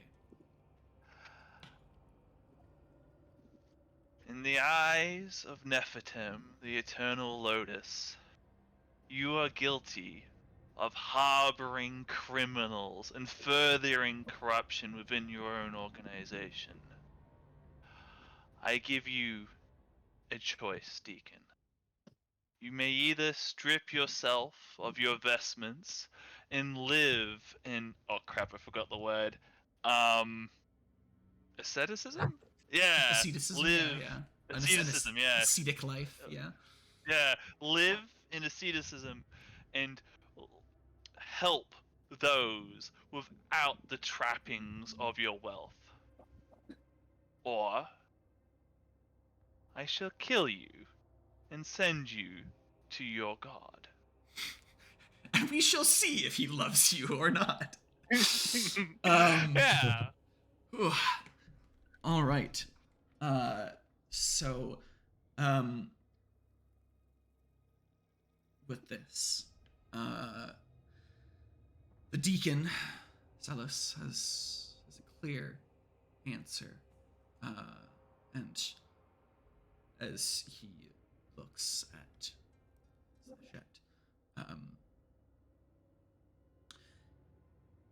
Sachet, he ponders this choice, but it's a clear one. I do not wish to die. If this is what I must do, then I have no other choice. I will do as you ask. All right. Yeah, is he stripping himself of his vestment? And you humiliate the deacon here as he quite literally strips himself of his vestments down to his undergarments, as it were. What do you mean making old priests Yeah, what's strip? it with you and stealing clothes from priests? This is the second time. Thank God I'm not there this time. Yeah, which isn't that many times, but still. It should happen more than once. Actually, it shouldn't happen at all, but definitely not more than once. Yeah. The fact that it happens twice now is a bit odd, that we've been relieving priests of their robes. There's a theme. Nonetheless, the deacon, Celis, he strips himself of his vestments and he kind of like looks at you, and I quite simply like, now that he's like stripped himself, Shizette like smiles with like I don't know like how he's seeing things, but like her mood like very much like improves. Oh god, where was I going with this? Yeah. And yeah, she like just smiles and says, "May you be redeemed in the eyes of your God," and she's going to use her inspiring merit and inspire him.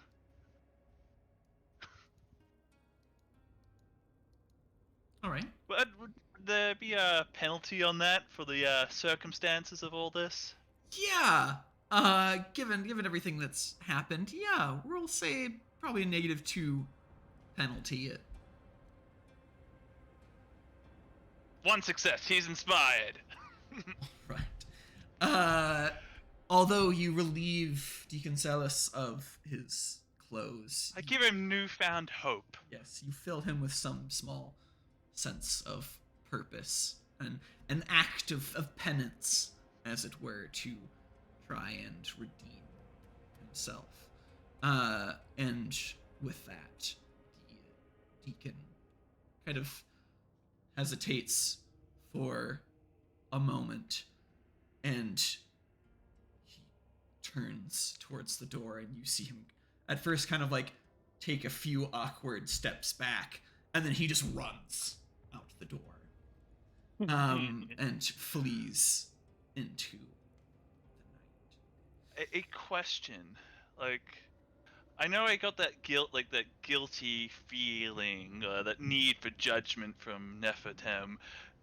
Do I get like any sort of sense of like approval or scorn over my judgment?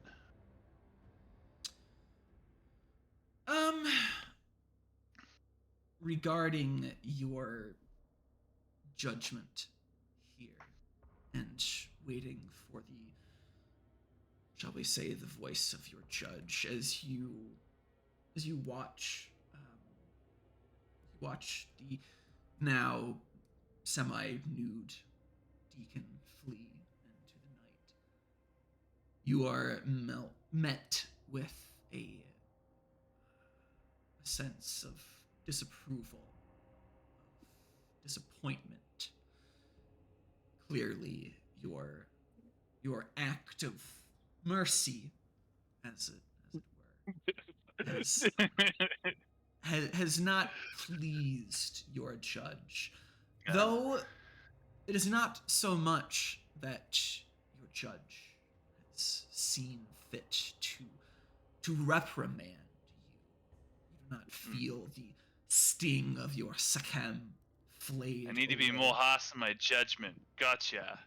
for such a judgment, but you have punished this individual, condemned them to a certain life, but clearly your judge craves more, Violence. shall we say, yeah, more harsh punishments, fitting for such a crime. But on that note, with the mild disapproval, disappointment of Nefertem, and the deacon fleeing into the night, we shall continue as our Mirette descends into the crypt. But we shall find out what secrets the crypt holds after we take a brief little break here. So we are going to just take a couple minutes here, but we will be back shortly, and we shall see what wonders or terrors lie in the crypt beneath St. Polyeuctus. So sit tight, everyone, and we'll be back in just a little bit.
All right, and we are back. So, we had last left off with Deacon Celis running off into the night, his judgment having been rendered by Seshet. And now our Meret descends into the crypt of St. Polyeuctus to see what secrets this gang of thieves, this crocodile, as it's been called, has in store. So, again, Nasret, you were the first to reach it, the others behind you in time. But you are the first to get a good look into this chamber. And once again, it's a crypt, this kind of subterranean structure, as it were. There's lines of pillars or columns that sort of flare out into arches to support the weight of the room above. And along the walls, there are little niches, little nooks where these caskets have been kind of pushed into the burial places for presumably those important or otherwise wealthy for the church. Now, aside from this, there are shall we say, a disappointing lack of what you're searching for. The crypt is relatively empty, shall we say. There's no chest in sight here. But even from a casual observation, you get the sense that someone's been here recently, perhaps a lot of people. There are a number of footsteps, or footprints, shall we say, on the dusty crypt stairs. And you see, spots where kind of dust had been accumulating on things that now have been presumably removed from the chamber. Something's been here and kind of rearranged or removed things from here. You can kind of, again, tell by the sort of the silhouettes left by accumulated dust and debris. There is, however, something left down here. As you kind of out, there are perhaps a dozen or so amphorae, these sort of clay vessels, as it were, and some of them are still intact. Some of them have been kind of like fallen over, presumably in the chaos or confusion, perhaps, and have cracked, their contents kind of leaking out slowly to the crypt floor. A kind of viscous black liquid seems to ooze out of the broken amphorae, though you are unfamiliar with exactly what it might be, though an intelligence and science roll might tell you a bit more of identifying this mysterious compound. Now, why don't you give me, we'll say another investigation roll here, as you're kind of the first one to get a good look around.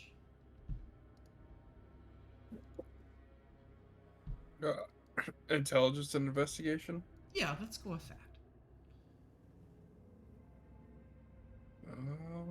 Yeah, that's everything. Okay.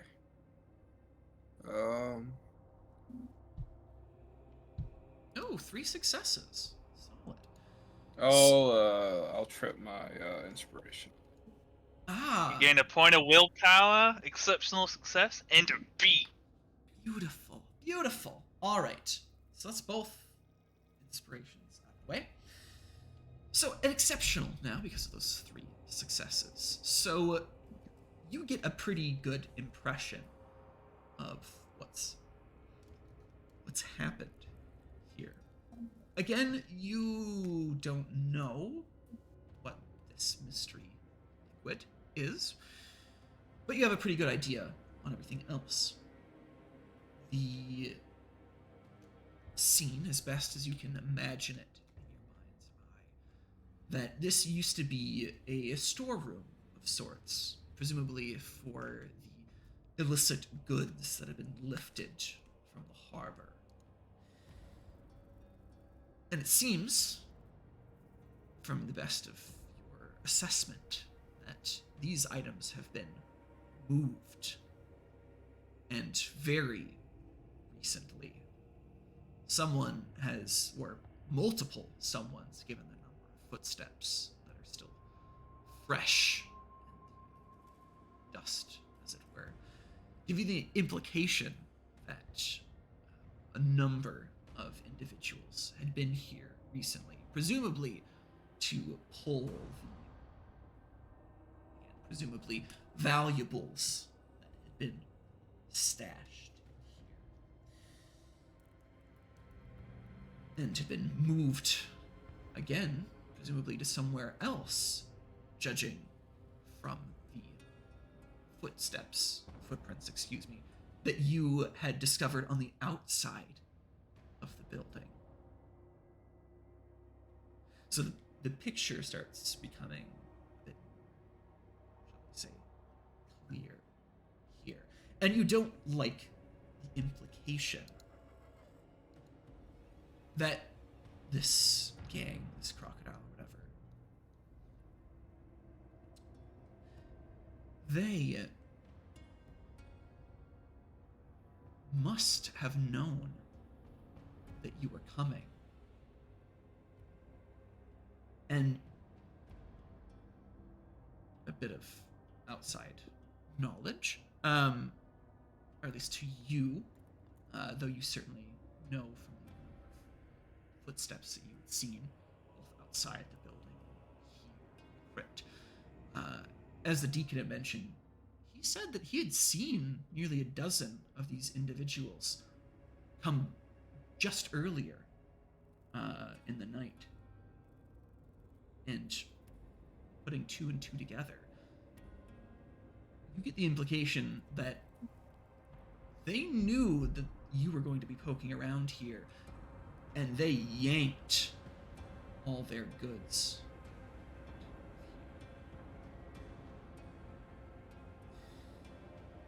But the real question is these amphorae. They don't have the same accumulation of dust on them. They seem to be a more recent addition. So someone has pulled the valuables and replaced it with these clay amphorae. But more interesting is not your, shall we say, investigation, but those guild senses of yours tingling once again. You notice that the crypt as you see it is too small for what you had sensed earlier. There must be more to this crypt. And indeed, as you walk around, the finely tuned senses gifted to you by your time amongst the Tef Abi tell you that the wall at the end of this crypt is a false. There is another secret passage leading, presumably, to more of this crypt. So, as you complete your assessment here, fully taking stock of the situation with that beautiful, exceptional success, pulling a bit of a Sherlock here. It's at this time, as those thoughts kind of fall into place, that Seshet and presumably Tamos descending from the ceiling like the spider demon that he is, joins you in the crypt. Though, again, the two of you would find this much darker than Nesret here, who's been blessed with this, call it dark vision, for lack of a better word, from the power of his utterance, the power of Ray. The two of you aren't, shall we say, quite so visually enhanced. I had a question. Yes. By being lenient on the priest, would you say I fulfilled my balance of noble? I've hid to my belief, even though it seems to have upset my judge. Yeah, you know what? I'll give that to you. Yeah. That, Power. that seems to be worth a full power. That was a particularly noble action of yours to give him an out. Second chance. Yeah, so to speak, without resorting to some more drastic measures, cutting off his hand for being accomplice to a thief or something. Oh, I should have done that. Yeah, a very what's the word? Draconian. Draconian, yes, or Babylonian, wasn't it? Hammurabi, that had that sort of eye for an eye, sort of criminal code. Nonetheless, yes. Seeing that it's dark down there, I'm gonna go back up to the top, through the trapdoor and take whatever light source that the priest was using in the church. Yeah, so imagine some candles.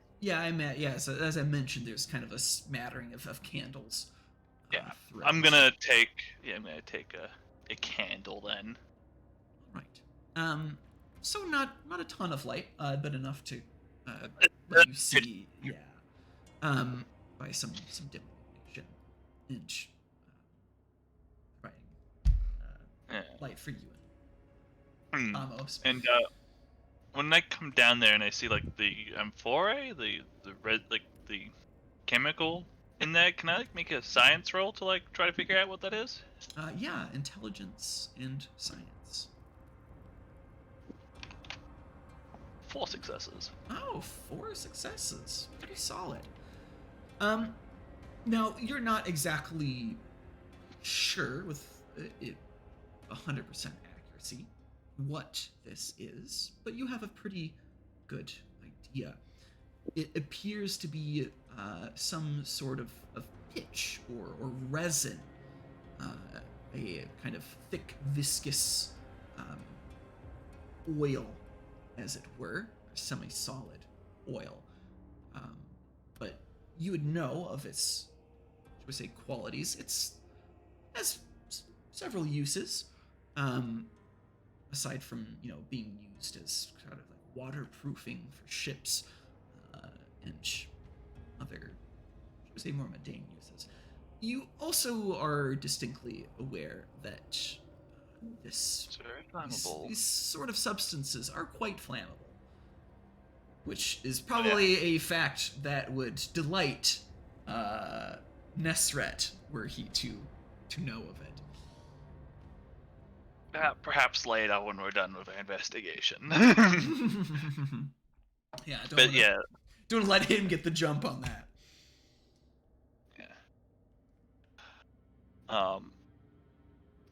I'll let Nesret continue looking around, since it seems like he's about to find a secret passage.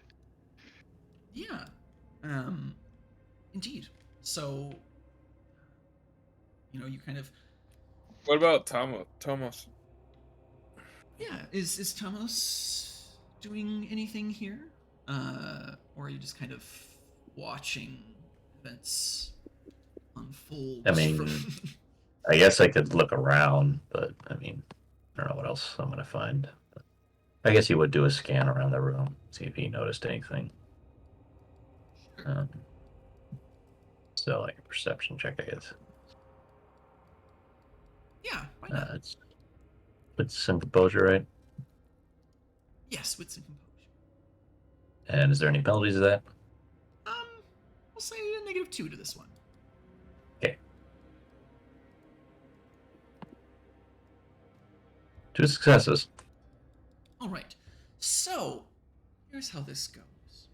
So, Nesret is kind of poking along the back wall here. You're distinctly aware of this hidden passageway here, and there doesn't appear to be, shall we say, an obvious method of opening this door. It just appears to more or less be a section of the wall itself, though given you know its existence, you can kind of trace the faint line in masonry where this secret passage is. And you kind of like start to mess with the door, trying to figure out how to open it, as it were. And you see this, Amos, and as you were kind of scan around the room, comes to a fore, you notice that one of the stones, one of the bricks making up this wall, notice that it's just kind of pushed out slightly from its spot in masonry. A bit out of place, ever so slightly.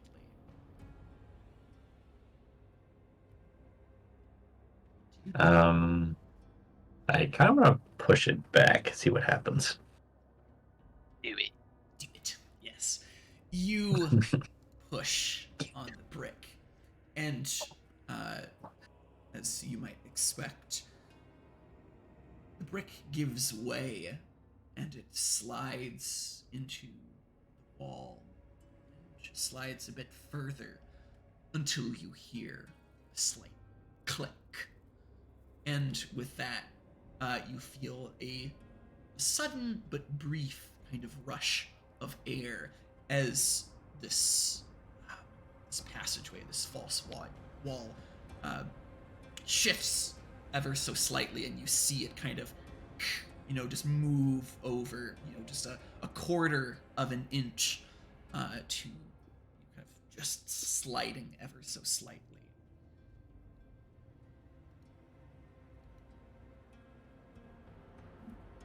Perhaps we should investigate this area. Who wants to do the honors of opening the door here? I'll do it. Oh, okay, go for it. All right. So Boom. Tomos, you press the hidden It's switch, Nesret. And Nesret opens the door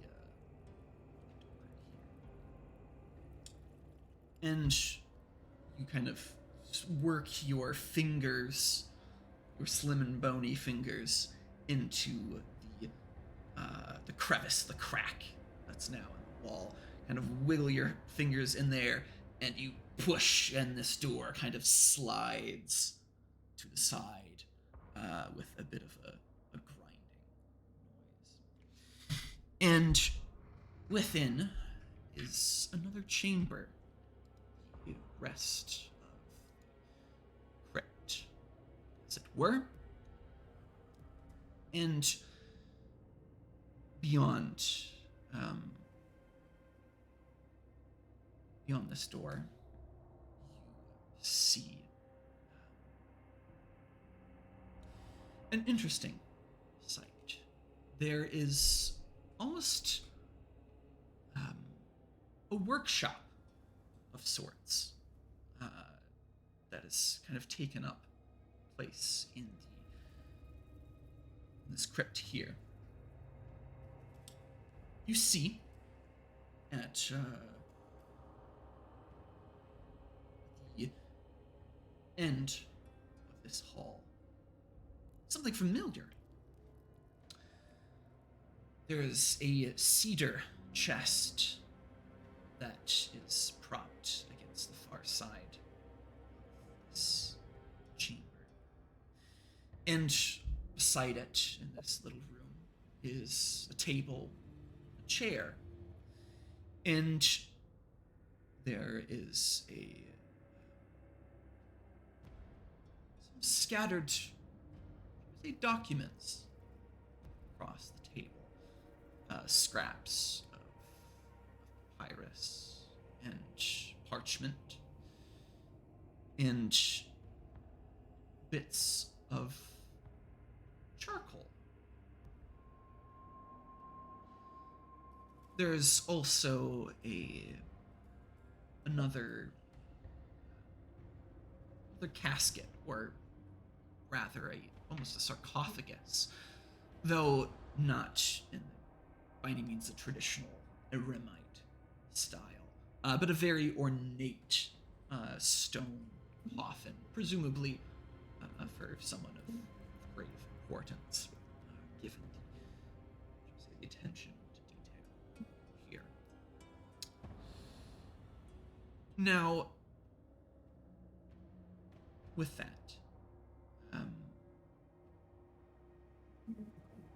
singing this, as you kind of filter in the room, poking around a bit. The documents that I had mentioned on the table, there are two, shall we say, sets of documents. One of which happens to be in the papyrus is a strange set of symbols, as it were. From the look of it, it appears to be some mixture of archaic Greek and Eremite, but it's not in any, shall we say, coherent form. The letters are all kind of jumbled amongst themselves into this kind of strange and confounding piece of text. The other set of documents are sets of thin white parchment. And you see that some of these bear streaks of charcoal across them.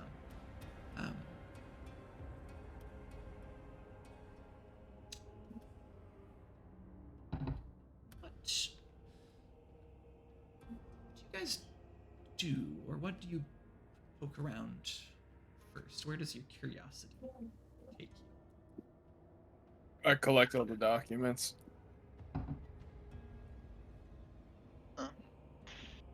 And then I want to examine the cedar chest. Yeah, Susette's kind of like, she's kind of like focused on like the amphora. Like, she's got like she's getting like this kind of feeling that like they might be like used in like a trap or like something, and like she's like trying to like look around. It's like trying to like see if there's like any like mechanism or anything that these are like hooked into or something. It's just like weird sense of paranoia hitting her, even though it might not be quite founded. Yeah. Sure. So, why don't you give me another perception check, and we'll say this one's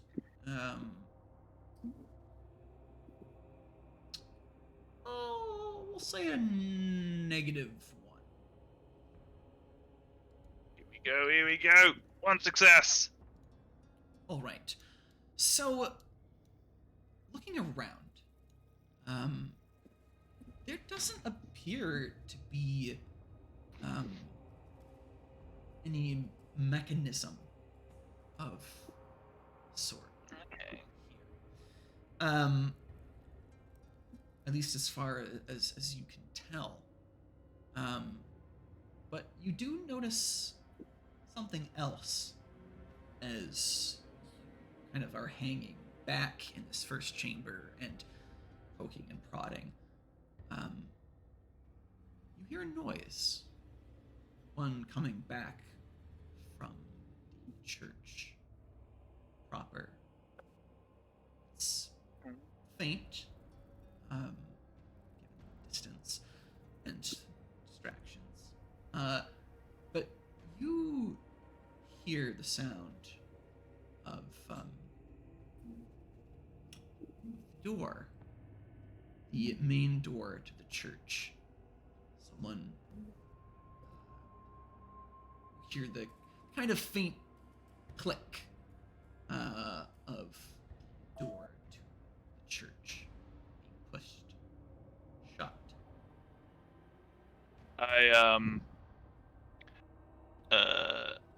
Where's Thomas in relationship to me? Well, I should be right next to you guys. Well, no, Nesteret is by is just walks through the secret door. I'm further back, inspecting the amphore, and Well, I probably would have gone through the secret door myself. So yeah, Nesteret Yeah. and Tamos would be in the secret room here, grabbing up the papers and inspecting the White Jackal's chest. I'm gonna I'm just gonna throw a small pebble or something from the ground at Thomas, and I'm gonna start making my way back to the ladder. Okay. I mean, I'm not gonna feel that. I assume I would, right? Yeah, you get the sense that You want me to trying go back? Be quiet. Yeah. Oh. Yeah, she's also heading back towards the ladder. Yeah, I think I get the hint. I'll crawl back on the ceiling in the dark. All right. So before we get to that, as the two of you start to slink backwards, Nesteret, you said you had grabbed all the documents off the table, and you said you were investigating the chest, correct?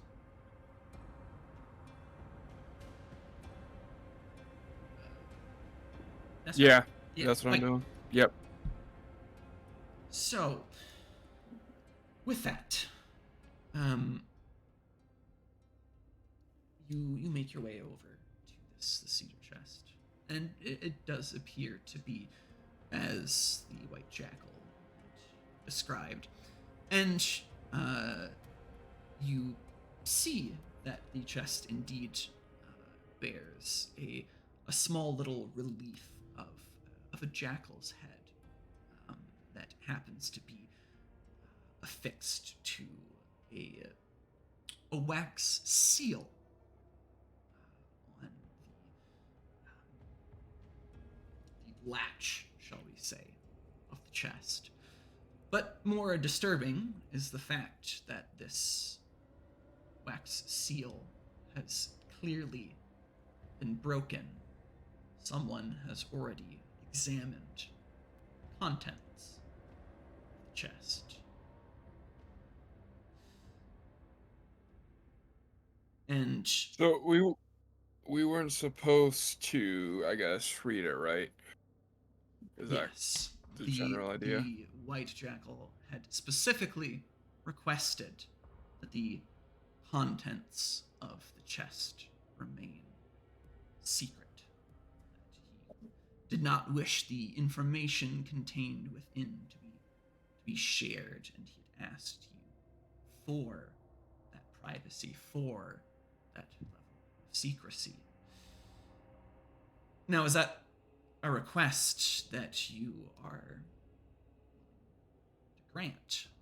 Or as you sit examining this chest and the broken seal, does that curiosity start to strike you? I guess I'm bending the definition of the task. I guess I'm not necessarily trying to figure out the secrets, but if the seal's been broken, I guess I want to check to see, like, does it seem like everything's there? Okay. So you I guess want making sure it's not empty. Yeah, yeah. So you restrain your curiosity and relegate yourself to merely a peek to confirm if there are indeed stone tablets in this chest. And you grasp the lid and you crack it open and peer inside. And indeed, you see a chest that has been kind of stuffed with straw, with hay, and kind of nestled in this padding are these relatively thin stone tablets that are kind of, again, nestled in this padding. You can, again, you're not sure entirely how many are supposed to be within this chest, but at least to a cursory glance, it does appear to contain the contents which you seek. And as this happens, as you take your curious peek into the White Jackal's chest here, and as Thomas and Seshet begin to slink away back to the surface, to the main floor of the church here, Nesret, there is a scuttling that you hear, and a grinding of stone. That sarcophagus, the ornate stone one, fit for a nobleman, woman, the lid kind of cracks ajar ever so slightly, and out of it pours a swarm of carrion beetles, of scarabs, that begin to pour out of this stone coffin. And they begin to compress themselves into a mass, and eventually takes an almost humanoid shape, one slightly feminine, though again composed of these black beetles kind of like building themselves up and falling back down, but nonetheless this strangely feminine figure appears for you, and it speaks to you in flawless Eremite, one in which Seshet and Tomos can hear as they ascend the staircase to the main room. This voice, again, feminine, in Eremite, speaks to you, Nesret. And, or should I say, speaks, but nonetheless, not necessarily specifically to you, but a voice emanates from the mass of black scarabs. And The voice simply says, secrets and lies, they infest your every relationship between you and the white jackal, between you and your Moret, between you and your judge. But the worst, those are the ones you hide from yourself. But with me, I only share with you the truth. Because to know the truth is to suffer. And suffering is law. The only real law that the wretched judges carved into the blasted bedrock of this reality. Come, deathless, look upon the tablets and know the truth.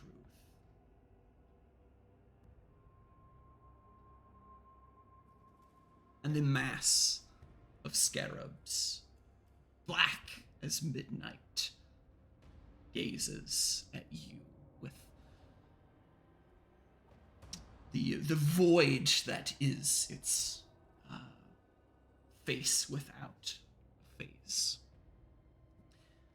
How do you respond, and how do the rest of you respond as you hear this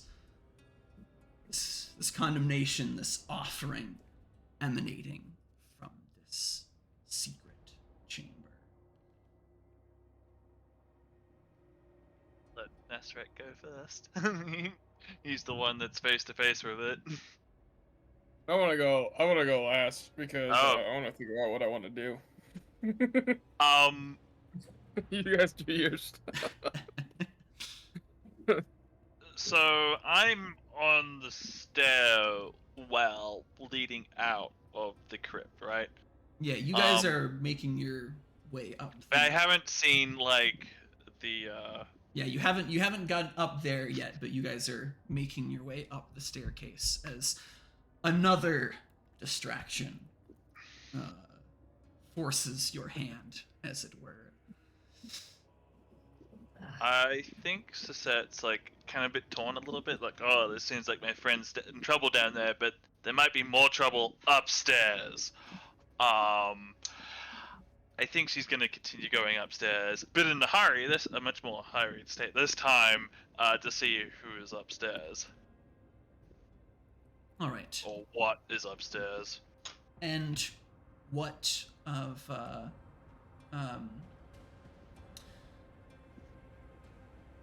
of Tomos?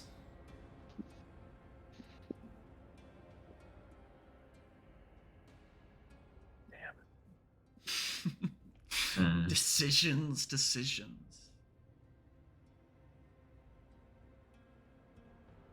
Where I definitely want to help, but I also get the sinking feeling that I need to figure out what's going up top.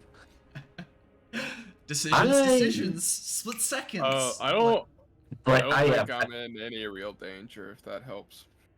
I've Are made you? a decision. Are you? I've made a decision. Okay. I am going. Man, I'm gonna lose a lot of bullet points. I'm going to use my utterance, right to the sacred scarab, tier 3, and send a horde of those little buggers to where Nesret is, and basically deal with any problems that are any strange beings that are bothering him. The scarab on scarab violence end. Indeed, the insectoid wars continue. So, you split your attention. You stop at the staircase to unleash this utterance. You spend your pillar points. You vomit forth this horde of beetles, as it were, of scarabs, in stark contrast to those that now accost Nesret here. Yours is, gilt, bejeweled, beautiful to behold, while these are blackened and sickening.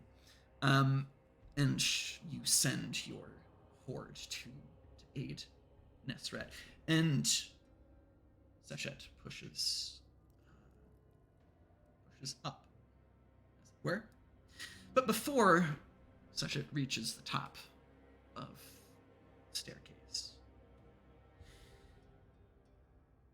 the camera pans, as it were, back to Nesret, faced with this strange humanoid figure, speaking in flawless Aramite, this inky creature of blackened scarabs. It's made this proclamation, this offering to you. But what do you say of this offer?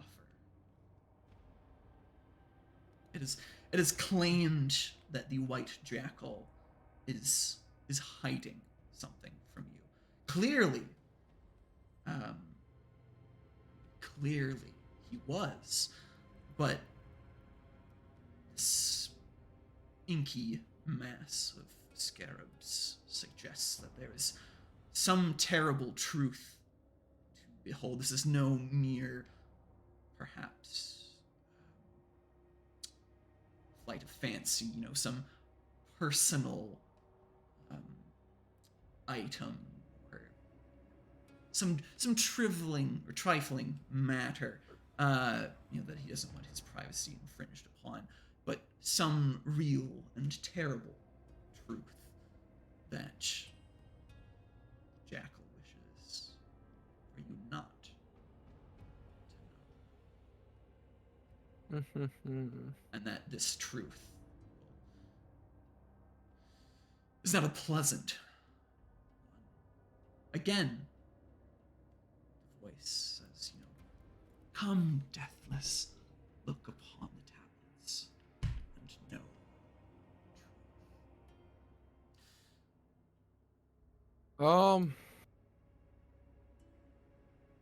Trying to figure out how this relates to my judge and seeking truth.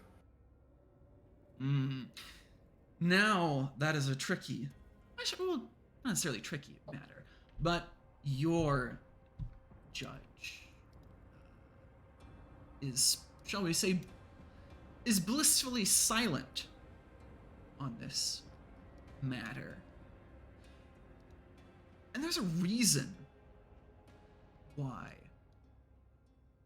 Why don't you give me, we'll say wits and occult for this. Can I use my encyclopedic knowledge, which is specifically an occult and Aramite? Yes, if you want, though. I think that uses a slightly different tool. Encyclopedic knowledge lets you do intelligence and wits instead of a standard skill roll.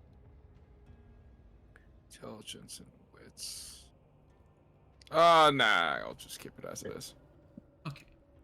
Wait. So is it intelligence and occult or wits and occult? This would be wits and occult. I'll actually do intelligence and wits, because that gives me more dice. So I will use encyclopedic knowledge.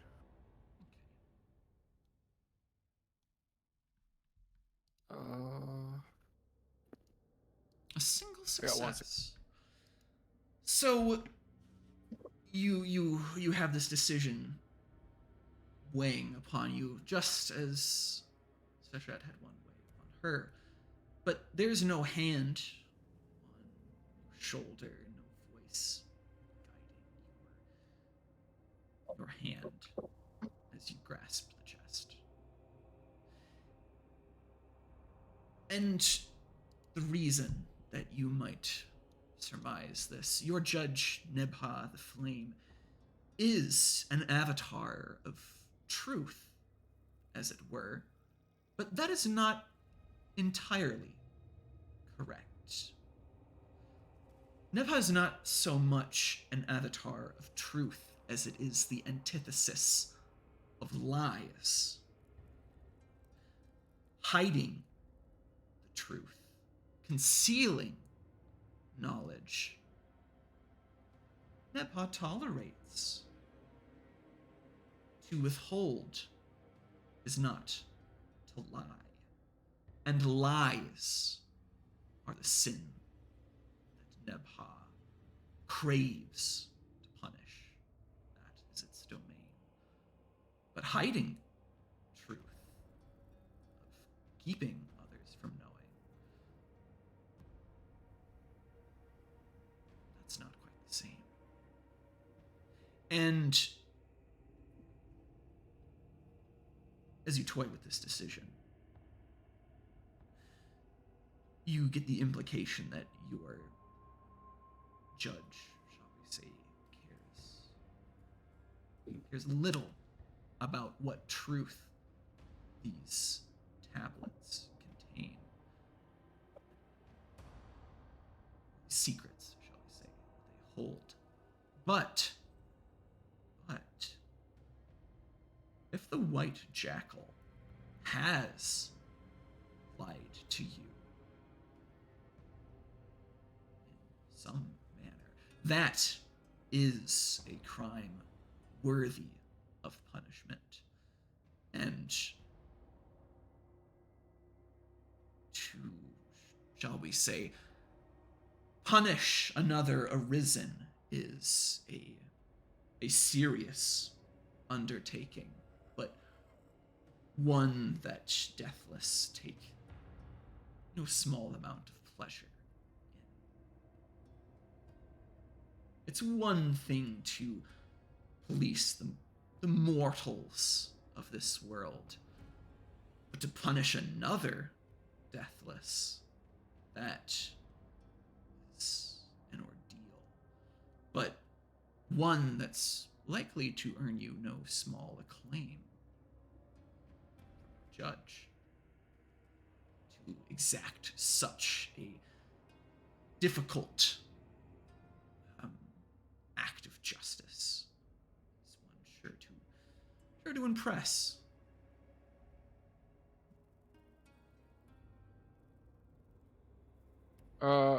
So is it there that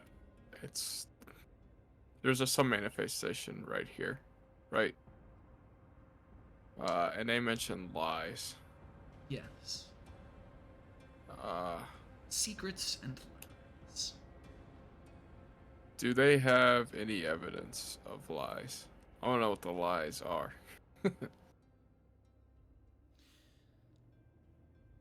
Okay, so you hesitate and inquire with this manifestation, this inky darkness, as to the nature of these lies. And again, the voice simply says, "Come, Deathless, look upon the tablets, and you will know." And with that, as you once again left with a frustratingly little amount of knowledge to make a serious decision, we'll cut away quickly here to as you hesitate to Sachet as she tops the stairs, followed moments later by Tomos. There's a figure that's standing above the stairwell here, beside the altar. He, similar, shall we say, to the vision of the past that Thomas had received. This figure, clad in sort of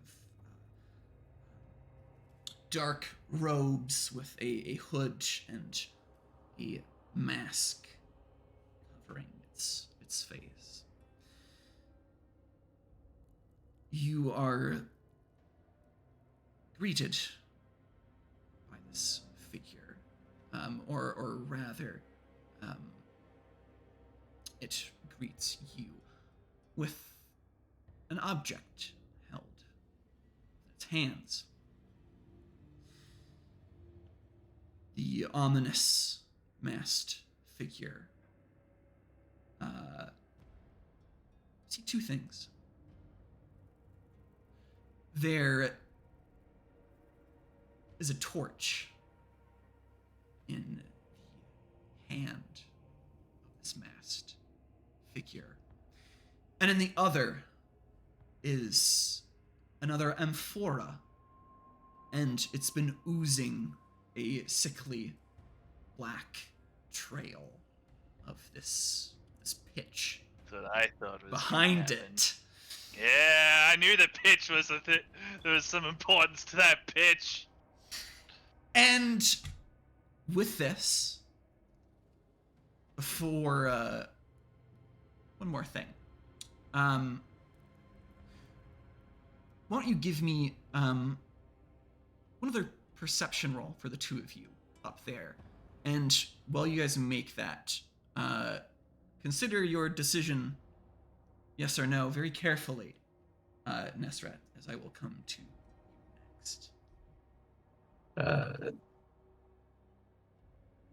Perception. What's 3 successes.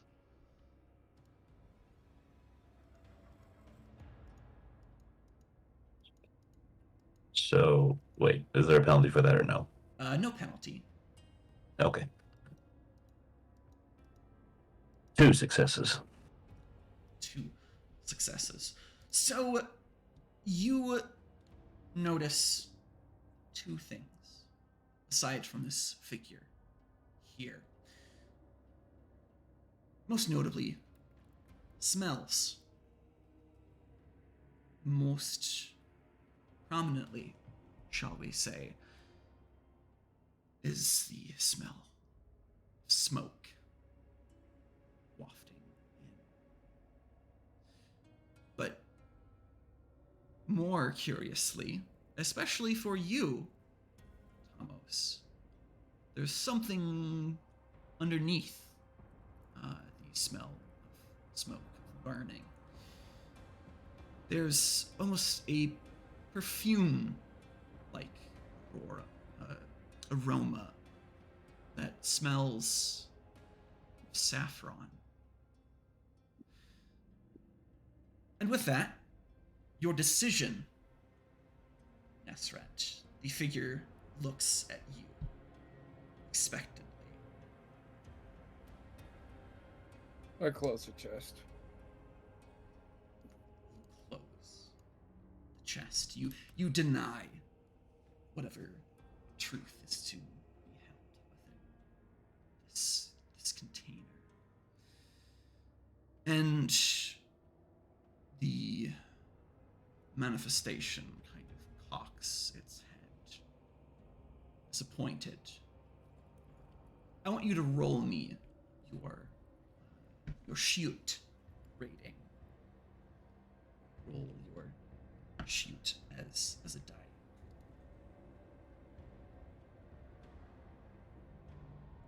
Oh, success! Ooh. A single success. Let's see here. And I need to make a roll of my own. Let's see here.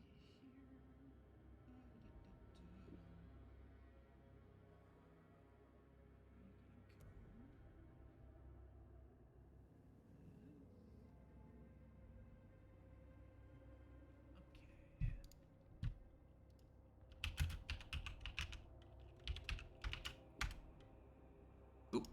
I'm missing 3 there. Ooh, 0 successes. Get wrecked. Oh, Sorry. wait. It's Well, he it's was on defense, right? So I didn't roll the full pool. Oh, okay, so It was a pillar rating plus an attribute, and I just rolled a pillar rating. So it is a tie. So let's go ahead and reroll here. 2 versus 8. You can spend willpower if you want. You know, I think my judge will be happy with me, so I will do a willpower.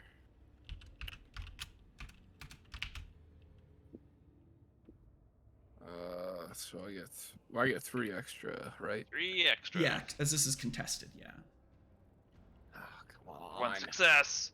5 successes! Oh my god! That's Ugh. exceptional against you, sir. Yeah, well, what am I supposed to do? All right.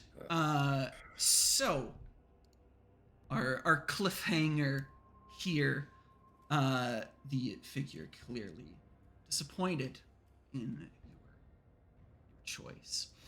It extends a hand out to you, and the hand, composed of these scarabs, kind of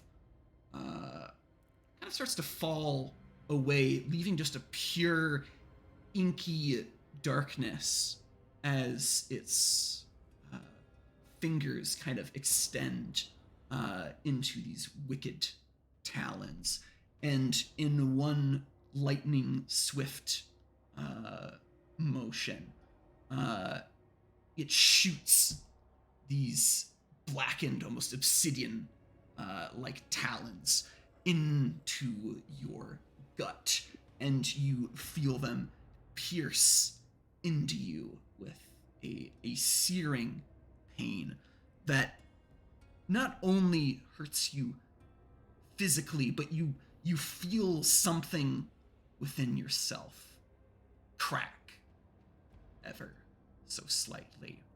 And as the figure stabs you, you feel this breaking within yourself. It retracts the talons, and you kind of convulse for a second. And the manifestation crumples into an inky black smoke and begins to dissipate. And with that, on these double, cliffhangers here, I'm going to end the session here. So, with with all of that, all of these lovely developments, let's just start by thanking you guys for joining me on this wonderful doomed journey of ours. Thank you for running. Yeah. And thanks to everyone who's tuned in today, whether you are new or returning, and thanks to those that have hopped into the chat there to say a few words. Always feel free to pop in. We'd love to hear from you guys. Anyway, getting back from our audience to you guys, my players. How are you guys doing as players, and what's going on in your character's noggin as all of this unfolds? Yeah, I'm having a good time.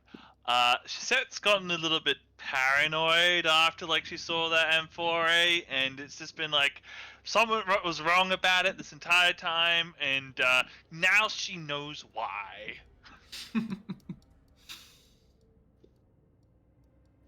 But yeah, I'm having a good time. Suzette maybe a little less so, but actually no, she still had a pretty good time getting to humiliate that priest and set him down a path of redemption. Kind of lifted her spirits up. Nice. Yeah. Tomos and Prez, how's everything going with you and your character? For me, it's been pretty fun. I'm definitely glad I've been able to use some of the pillars and the skills now a little more actively, so that's been fun.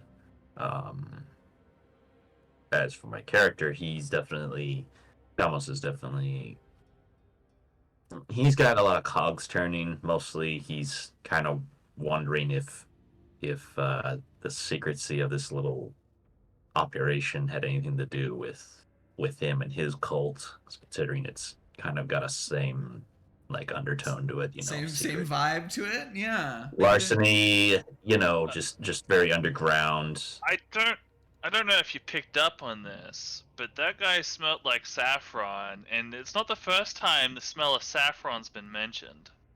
Yeah, that too. He's very curious about this opponent. Someone he's going to treat as opponent. He needs to overcome this new character and find out more. That's what he's thinking. So he's ready for a fight. Like, Xavier? I did what was right, and I'm gonna pay for it. that is the truth. Garibs didn't help. But they'll come in handy soon enough. Yeah. Such is the price of things.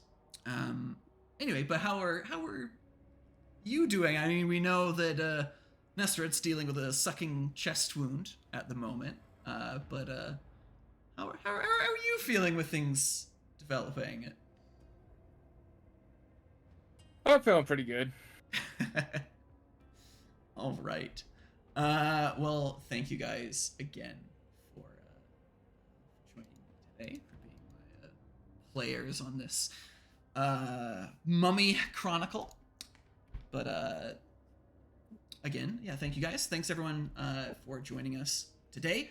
Thanks for Onyx Path for hosting us, for having us on their channel, and as well thanks to Tabletop Audio. We've been using them for our background music here. And lastly, just some things to check out if you aren't already aware. The Onyx Path game night is on the last Friday of the month.